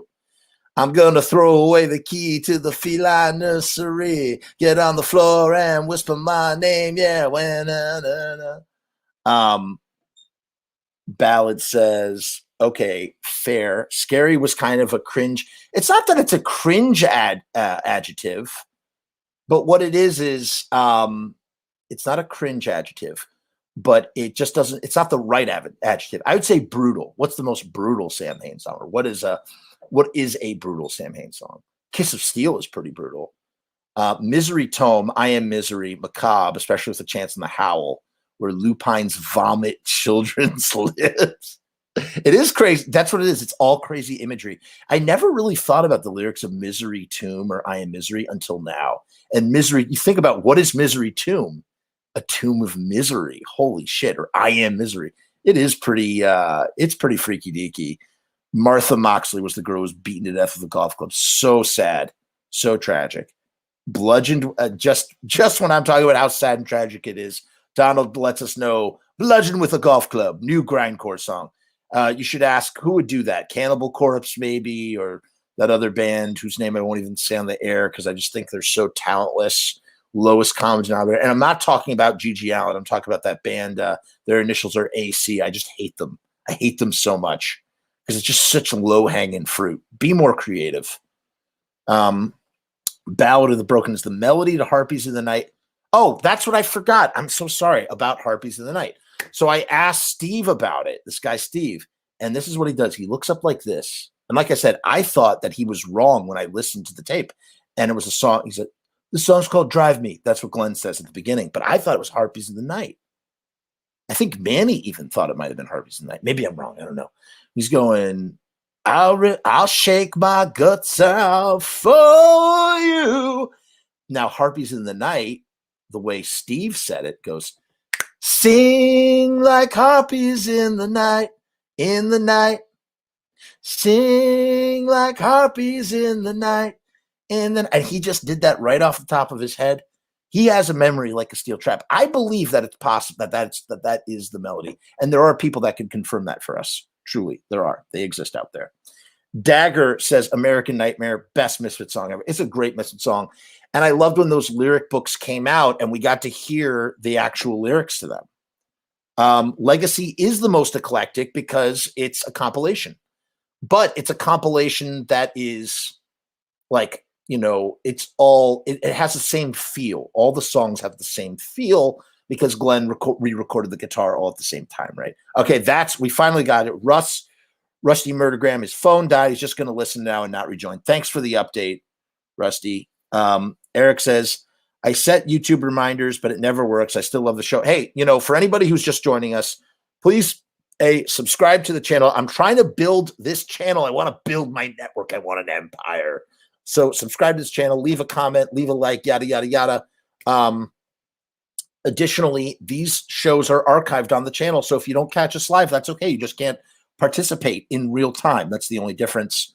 The Martians took Rust. They sure did, man. I always win. I'm misery. How can we hear those old tunes? You can't right now. You cannot. It's very difficult to listen to those old tunes. For a full breakdown of my notes about those old tunes, just go to the first episode, Neon Knees. Go to the first episode. It's on my homepage. It's the front thing. All right, guys. We're going to do this last Misfits song. Now that I got all the way to the bottom, dude, so many comments. So many comments in this chat. It's amazing. Let's do one more. Does anybody have a request? Since I've been picking them, does anybody have a request that we're going to look at for a song? What should we look at? We did Cough Cool. Oh, you know what I was going to do? No, I'm sorry. Fuck all your requests. Screw all your requests. What we're going to do, don't even put them in the thing if they're about to populate. We're going to do hybrid moments. And then once we've done that, we've covered all the songs that have been previously discussed in episodes. And when we do a part 2 of this, because we're going to do a part 2 of this, we will tackle songs that we have not previously done. And if you want to do homework, if you want to get in on this action, in the Lodi Facebook group, go find us. They came from Lodi, the page, A Misfits Story. Go find the Facebook group and put your hot takes, your theories about Misfit songs in there. Ahale, actually, Tanner, at some point, sometime back, Tanner blew my mind with the real lyrics of Devil Lock. They're not what everybody thinks. And he says something like, I am cancer. Really crazy. Russ turned into a watcher. Whoa, he can't even participate. Whoa. Okay, let's do hybrid moments, okay? Guys, what is hybrid moments about? I want to hear the fucking 1993 Halloween acoustic show where Danzig's vocals are booming. I've heard snippets from a guy, and Glenn doing I'm the One sitting down inside the club sounds amazing. Yeah, man. You and me both. So let's talk about hybrid moments. Let's see what they say on the actual site. So we're going to go to the site. If you're going to scream, you scream with me. Moments like this never last. I will say about that live tape, I said this in the first or second episode. Glenn, before he recorded hybrid moments for Static Age, Glenn didn't sing. Glenn sings it so much differently live. And that's because I have a feeling that he was punched in a whole bunch on the recording because nobody can sing Static Age live. I mean, hybrid moments live the right way. They always run out of breath or it's just really hard to sing. And I think maybe that's because Glenn recorded it in a way where, you could do the punch in, they punched in his vocals or something. There's no way that he was able to sing all that live at once. And what really sort of solidified that proof for me, or that idea, was hearing him do it live. His vocal arrangement is different than what they would do in the studio with Static Age. Slightly different. It's just the way he truncates and stretches out notes. It's just very, very different. So we're going to hybrid moments for our final thing. This is a song of much controversy and contention amongst fans. None of us know what it's about. I've heard people theorize that it's actually that hybrid moments is about the movie Alien, which makes sense. I don't know. There's a lot of things. But let's hear what I want everybody to weigh in on this, guys. We all are going to weigh on when we're all going to weigh in on this and call it a night. Ready? If you're going to scream, you scream with me. Moments like this never last. Yeah, like the way he goes last, like he kind of like truncates it or something. When do creatures rape? He says, when do creatures rape your face? But is that actually what he's saying? When new creatures? When the creatures rape your face? When do creatures rape your face? Hybrids open up the door. Ooh, baby, when you cry, your face is momentary. You hide your looks behind these scars. See, that it can't be about alien. It's not about aliens. It also could be about werewolves. In hybrid moments, give me a moment. Ooh, baby, when you cry. It's such a beautiful song. It's a wonderful song. So this is a crooner. This is a crooning song. This is a 50s doo-wop croony song. If you're going to scream, you can almost hear, you would almost imagine that Glenn is covering the song from some obscure 50s artist.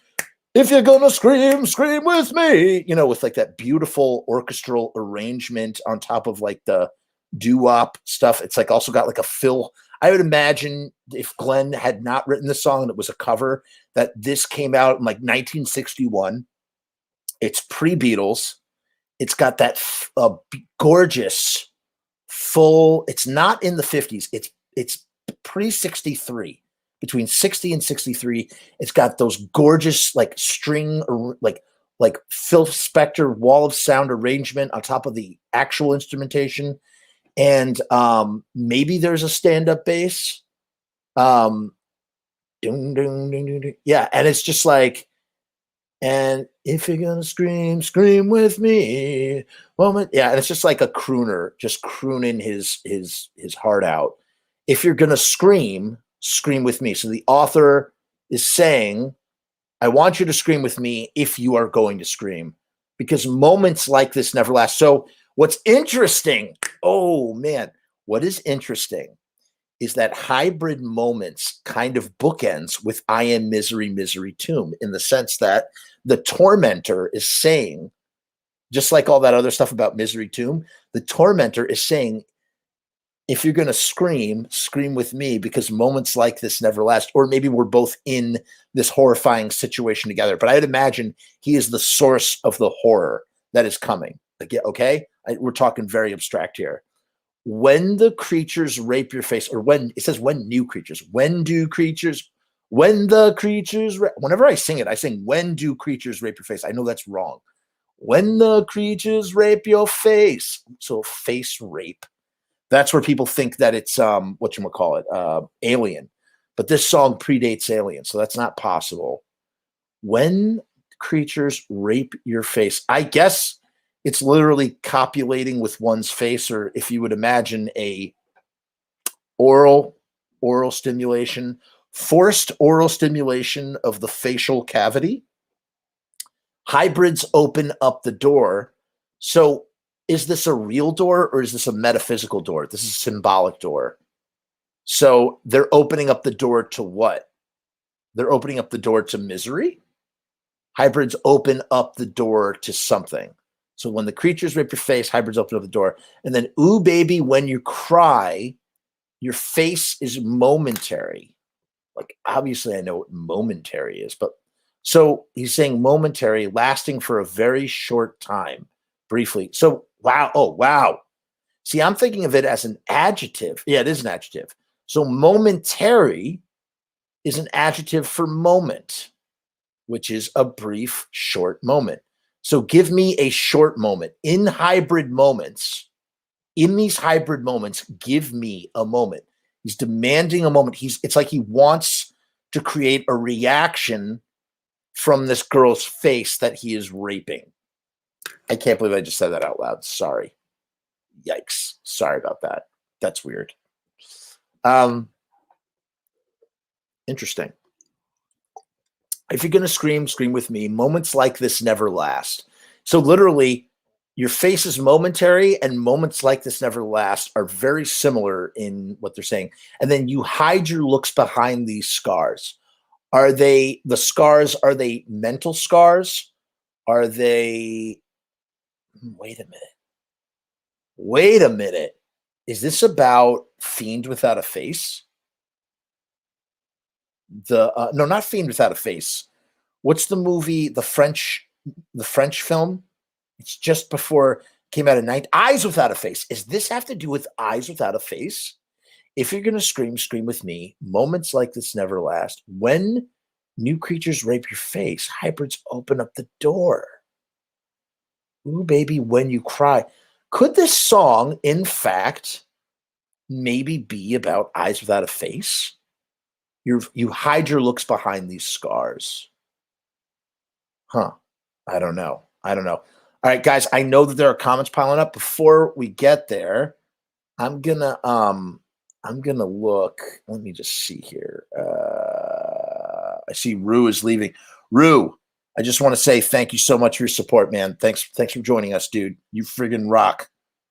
Thank you to Rue. Shout out to Rue real quick. I'm gonna get back to the comments in a second. Someone writes, Glenn wrote this song while driving around in his Toyota Prius. He was having a hybrid moment. Ha ha. Talking about the song's meanings. He says, someone says, I think it's about hiding behind your experiences.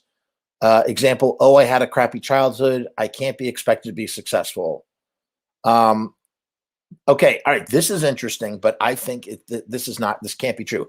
The final script for the movie Alien was released in 1977. The album Static Age was recorded in 1978, though it was not released in its entirety until 1997. Can you think of another story where creatures that rape your face? An alien is, without question, a hybrid of the two species from which they came. Except, my friend, your theory, while totally good in theory, is not possible because this song was written in 1977. That's right. Hybrid Moments is from 1977 or even earlier than 1977. They played it live in 1977. So that doesn't work. That absolutely doesn't work. So here's someone's opinion. I could be wrong. The song is a serial killer was talking to his victim, and also the lyrics are not entirely correct in this site. Let's analyze the lyrics. If you're going to scream, scream with me. If someone is going to make her scream, might as well be him, right? That's what I said that. Moments like this never last. A pure moment of terror before a victim is murdered, whatnot. This guy says it so much, or this girl, this person says it so much better than me. That's exactly what I was trying to vocalize, and I just couldn't do it right.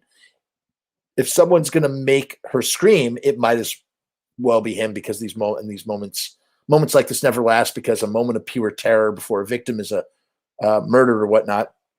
And it goes, now here, I'm not sure if it says when new creatures rape your face, hybrids open up the door, or asks, when do creatures rape your face? See, I always sing it, when do creatures rape your face? So I'm not the only one. When do creatures rape your face? That would be a question mark because it's a question. When do creatures rape your face?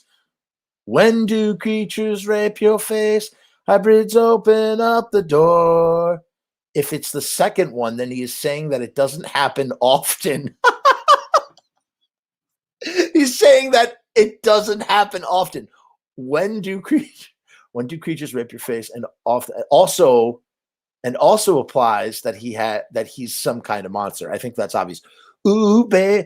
Ooh. See, if in my version, in my world, in my imagination, where Glenn is covering the song, and it was originally a 60s song, like an early doo-wop, like a late doo-wop, because doo-wop kind of died out in the early 60s, right? So I had imagined like the girl chorus, like Phil Spector produces, the girl chorus goes like, ooh, baby, when you cry, like over the baritone part, like, ooh, or it's like the girls are doing a harmony where they're going, ooh, when you cry, like in the background, like guys going, ooh, baby, when you cry, and then underneath it, it's like, ooh, when you cry. I'd like somebody cover that. Somebody make that version. Ooh, when you cry. Your face is momentary. Some serial killers murder for the thrill. The killer enjoys those moments when the victims cry out of terror, even though it's momentary. Yeah, I mean, yeah, I hear it. I hear that. I get that. You hide your looks behind these scars. The killer gets aroused or gets turned on by those moments of terror behind the victim's eyes. You hide your looks behind these. He's saying gets aroused or gets turned on. Maybe. Her good looks. The victim has scars of possible traumas and she survived. That's way too much story for what this song is. It's so abstract, man. In hybrid moments, give me a moment. Hybrid moment must mean those moments of sheer terror right before killing her, raping her, or whatever. That I agree with. A hybrid moment, okay, so that's what it is. A hybrid moment is a moment of two things happening at the same time, making a hybrid moment. So what are the two things? And you know what the two things are, maybe? Okay, ready for this? It's terror and pleasure. The girl is experiencing terror, and the killer is experiencing pleasure. And together it creates a hybrid moment. In hybrid moments, give me a moment. I think that's it. I think we just cracked this one. I'm going to read your comments in a second. Ooh, baby, when you're crying. It's about a murderer. It's about a murderer who is relishing in the idea of a hybrid moment, which is a moment that's fused from two separate moments, a moment of terror and a moment of pleasure. That's what I'm going with. That's what I'm betting the $1 million on if this is Who Wants to Be a Millionaire. Let's see if there's any other thoughts. I've tried analyzing the song, but I can never get anything out of it. I think that's it, man. I think we just nailed it. Good God, you guys are paying way too much into this. It's the Misfits. Old horror movies, 90% of the time at least. Also, I interviewed Samhain for my fanzine when I was like 15 in 1984. I remember the year because the World's Fair was going on here. I recall Danzig saying I recall Danzig saying he wrote this after seeing the first Alien film. So I saw one, maybe two people who had it correct early on. The face. So this guy is lying through his teeth because that's not possible. I've listened to a recording of this song from 1977 live. I know for a fact he didn't write that. He couldn't have written it by the time he didn't write it in 1979. He didn't write it in 1978. That's BS. I think it's a hybrid of two moments. That's what it is. That's what a hybrid moment is. Wow. It has the best key change going into the chorus. Jerry Only's bass line is one that I could listen to over and over again. I gotta agree. I get the feeling Glenn's talents and needs weren't being fulfilled by the other members of the band. I don't know what that has to do with anything. People are just saying blah, blah, blah. All right. So someone says, does hybrid mean when two species produce offspring? It does. But then I looked at the Urban Dictionary for like a slang meaning to hybrid, and it said that hybrid was an American version of the British word grebo, meaning there are many different types of people who make up the grebo, aka hybrid population. All of them are different, but have one or two things in common. They listen to rock and roll of different types and don't wear fashionable clothes. Yet they may look a bit stupid sometimes, but they don't really give a fuck. They don't have a problem with non-grebos. So all the stuff about grebos being troublemakers who cause fights and problems with non-grebos is fact. This is interesting, but again, I think it's super simple. He's writing a song about a killer who is, romancing a girl with terror as he's going to do that to her face. You hide your looks behind these scars. You hide your looks behind these scars. What is you hide your looks behind these scars? So maybe the scars are emotional scars from the terror she's experiencing. You hide your looks behind these scars. Does that mean that his attraction to her is blocked by scars? I swear to God, I'm going to give up on this in 2 seconds and go to the comments. I just can't stop reading about this. All right. This song is easy to understand if you really think about it. It's about werewolves. Check it. Hybrid, a person or a group of persons produced by the interaction or crossbreeding of two unlike cultures, traditions. Then take these lines. Your face is momentary. Oh! Damn, it might be a song about a werewolf. It might be, oh man. Okay, so your face is momentary. They change during a full moon. You hide your looks behind these scars when someone is normal. Huh. Not to mention, being a werewolf only occurs at night for moments at a time. So to be a hybrid moment is to be a werewolf, possibly a vampire, but definitely something of that nature. So I want to combine this with the other thing, because as we've seen, the theme that Russell and I were pulling together through a bunch of stuff, ready, is this. Hybrid moments, just like with all the other stuff we've talked about tonight. Glenn is writing about a bunch of different things and putting them together. maybe hybrid moments is moment of terror with a moment of pleasure, but also has to do with being raped, your face raped by a werewolf. Your face is momentary. You hide your looks behind these scars. Your face is momentary, meaning like the expression of your terror is momentary. That's what I think. All right, guys, we are going to the comments and then we're wrapping this session up because fuck, it's already 3 hours, man.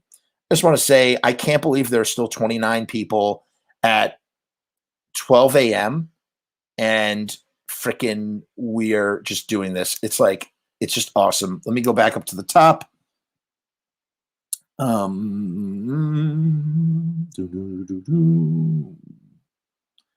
on one second. Best song on the Jackass movie. Yeah, when I saw that in the Jackass opening closing credits, that just made me so. Oh no, not in the closing credits, but it's the American and Werewolf in London. It's the perfect song. So clearly, someone in the Jackass crew probably thought it had to do with being a werewolf because that's why. And then American Werewolf in London, they tied all of that stuff together for one of the best segments in that Jackass movie. What live version of Hybrid Moments is he referring to? I'm referring to a live version with Manny. It's Franche Coma on guitar, it's Manny on drums, it's Glenn on vocals, and Jerry on bass.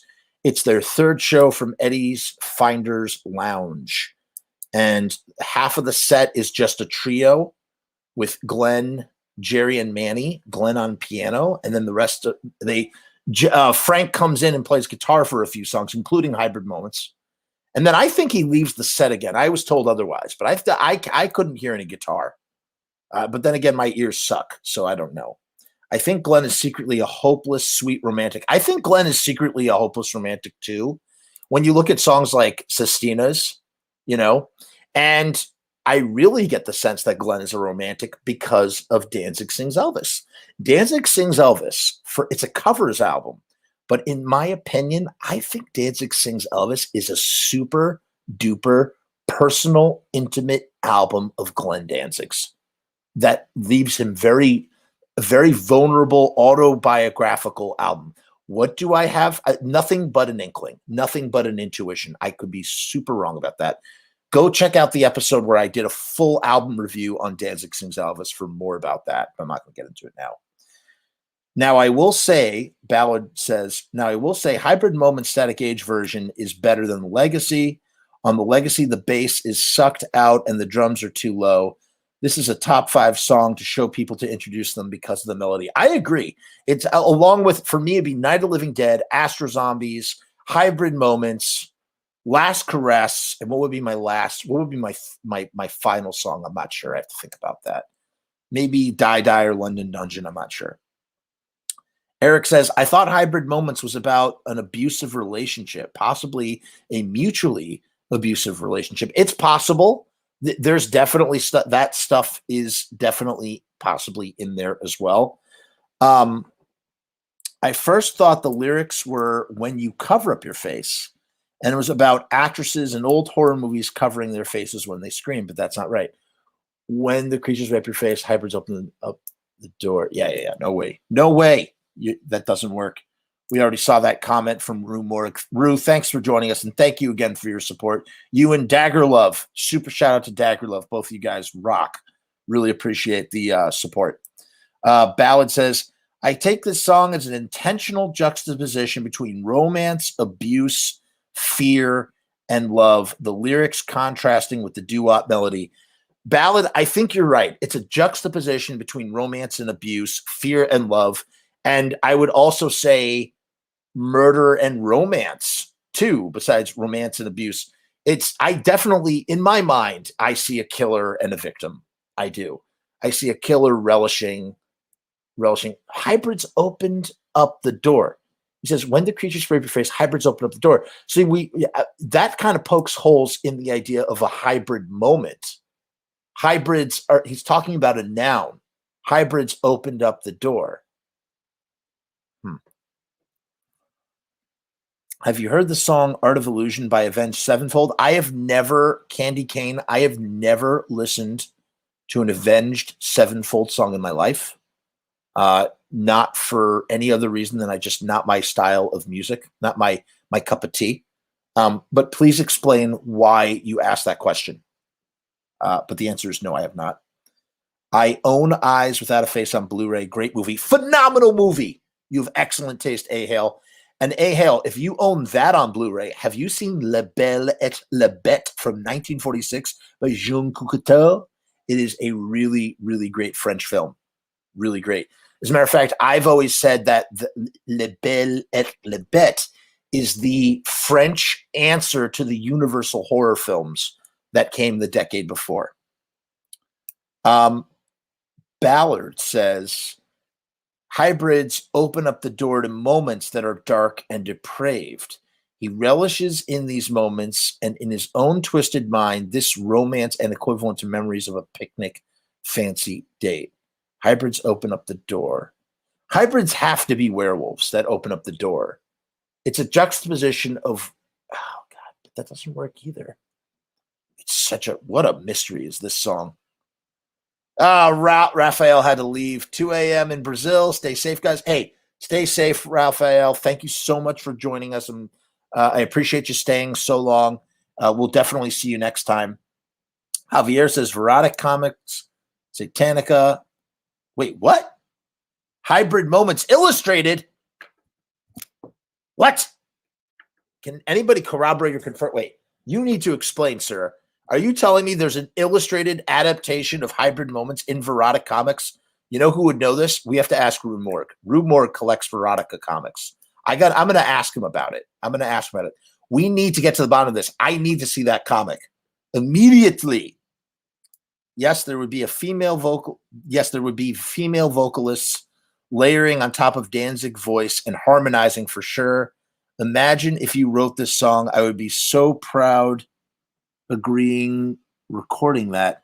Listen, like I said, I am not a musician. I do write songs. I can't record. I can't play the instruments. I just tried the best to make the songs come out of my head.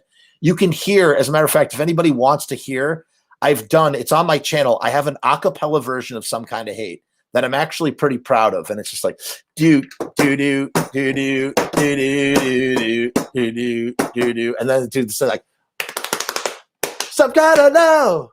And there's some kind of. It's really fun. Check it out. And then for the guitars, I just did whistles. I went. I don't do it justice. But I layered tons and tons of tracks. It's somewhere on my channel. Go seek it out. But listen, Ballad, if you can record that, you should, man. You should do it. Record that song. Record it. I want to hear it. Man. Jeff, I think you're spot on with Hybrid Moments. Thank you, man. I don't know. I don't know if I am, but like I hope so. Glenn, what's Hybrid Moments about? Glenn, violence. I mean, it is. Oh, it's about violence. It smells like pot down here, except nobody in this house smokes weed, and there's no weed on the premises. That's super weird. Glenn, it's about violence, obviously. There must be an old horror movie where the girl is pretty but has scars on her face and is tortured or something. That is possible. It definitely could be. There must be an old horror movie where the girl is pretty but has scars on her face. That's why I was thinking Eyes Without a Face, which is a French film from 1959. Apart from Jingoku, which came out in 1959, might have the earliest scenes of gore where you literally see a woman's face get taken off. It does involve dogs ripping people to shreds. They might have been hybrid dogs. I swear to God, I smell pot. This is so weird. Yeah, that's right. I went over 3 hours. Woo-hoo! And if I don't stop, it'll be 3.5 hours. Jesus Christ. Demons copulate with humans, hybrids. Okay. There you go. That's what you were referring to earlier?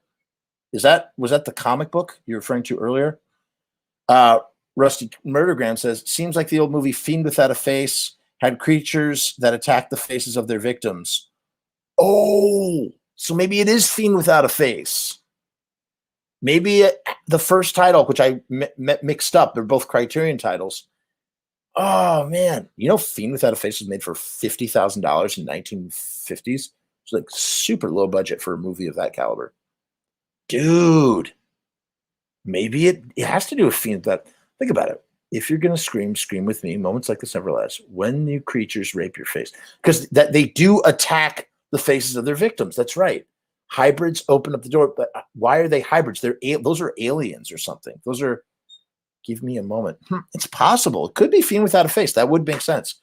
Bro, where are all these rare audios? You must have your crazy ways. I do. I have crazy ways, man. I have gone down such rabbit holes with this band and talked to so many people and met people who have showed me things and gotten a hold of things, just crazy stuff. And it's all going to come out. No, that stuff is not going to be in the documentary, but I'm doing the documentary. It's going to have a lot of interesting tidbits and stuff. Jeff, you rule. Totally made my night. Thank you. Hey, thank you for tuning in. I appreciate it. Thank you. Like and subscribe, people. Just watch the lyric video for Art of Illusion by Avenged Sevenfold. It's about rape from multiple perspectives of the rapist and the female victim.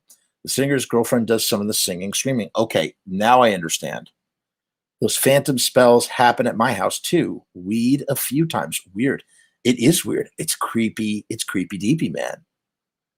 Great show. 3 hours. 3 hours plus flew by. Dude, it's 3 hours and 20 minutes and we still have 28 people here talking. Hybrid either equals half face attacking creature, half human. That's true. That is very true. Guys, I'm going to go till 3:30. 10 more minutes and I'm out, okay? We're going to end it there. So much so that I'm taking off my glasses because I can't wear them anymore. Let's read a few more of these. Hold on. Let's look at a few more of these until 3:30. That's what we're going to do. And if anybody has any comments, please post them now so I can get through them. Let's take a look and see if there's any other. Damn, I agree with Jay Craze. How do you agree with Jay the Craze? Okay. All right. Here's one. Ready? Here's one. Wait. There's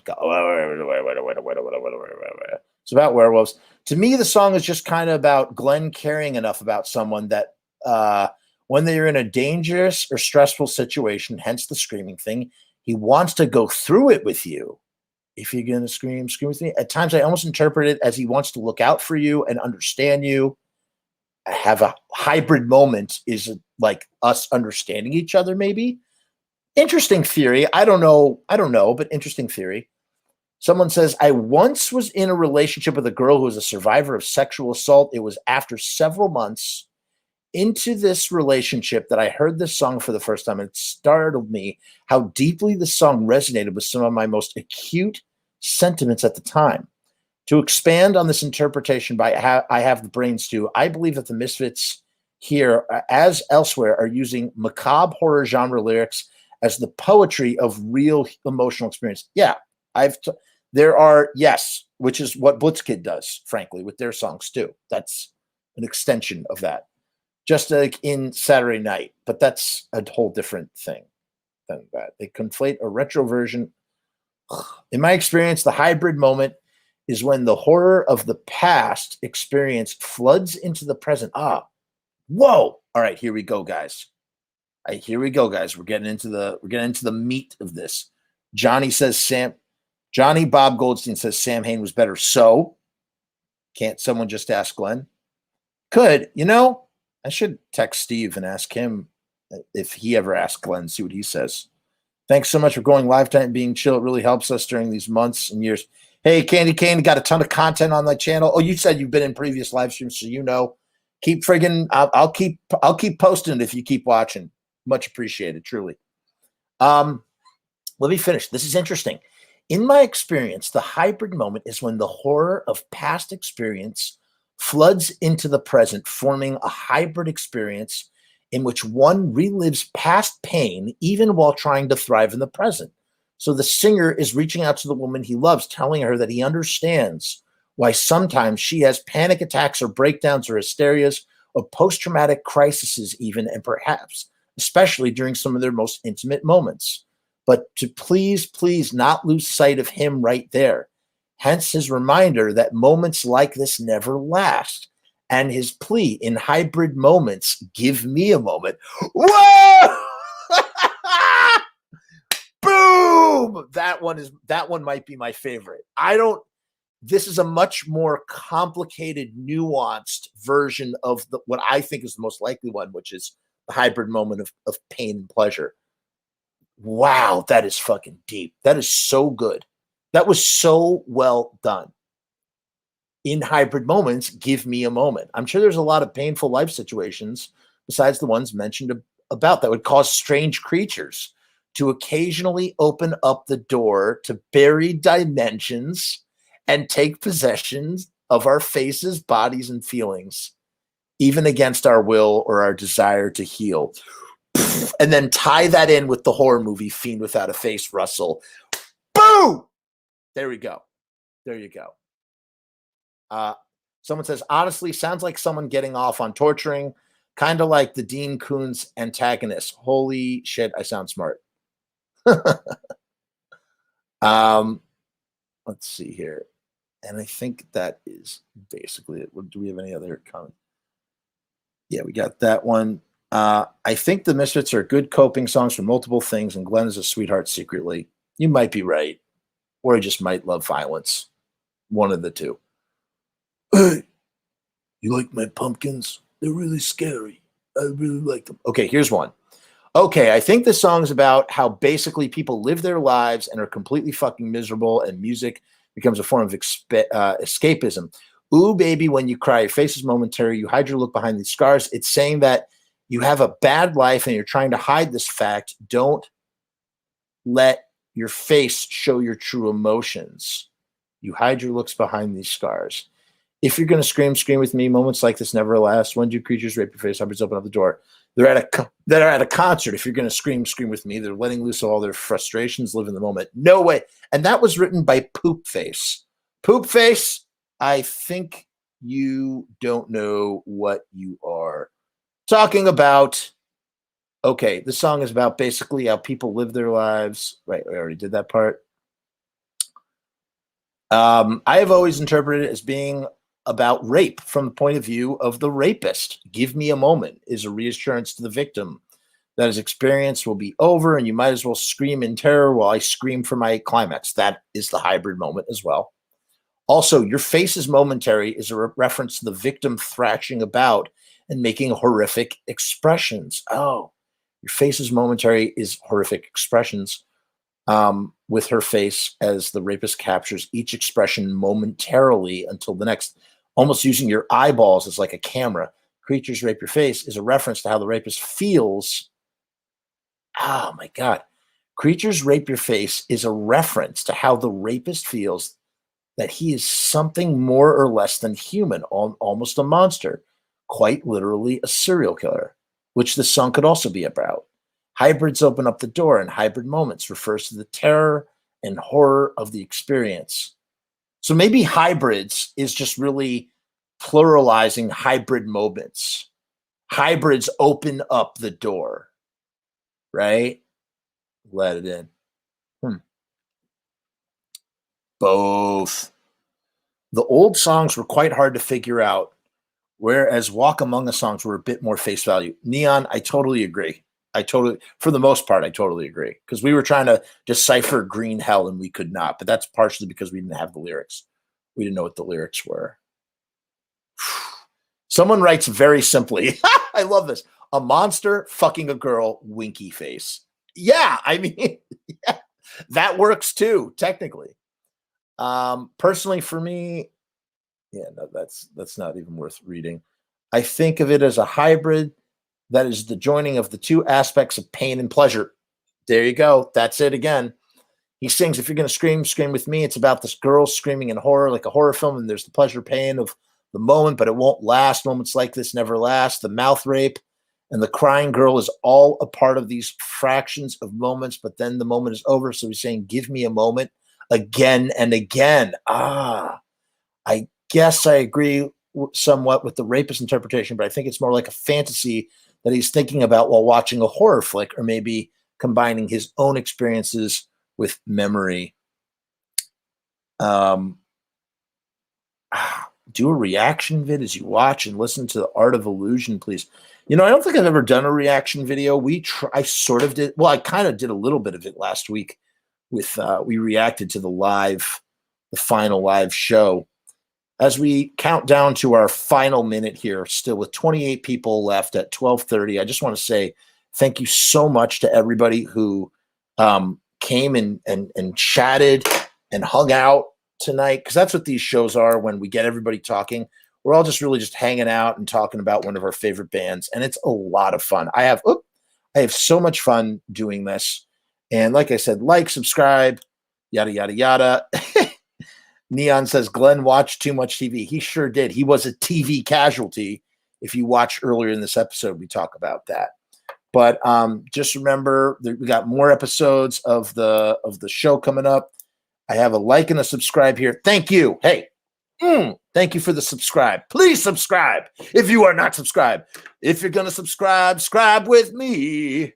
And I need to figure out, when I get tipped, when people tip me, our generous benefactors tonight, I need to do something special. And I got to figure out what that is. So we got to figure that out too.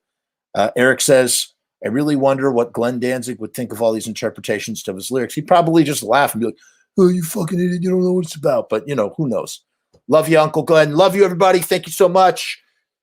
Have a good night. The way we end things here, we say peace and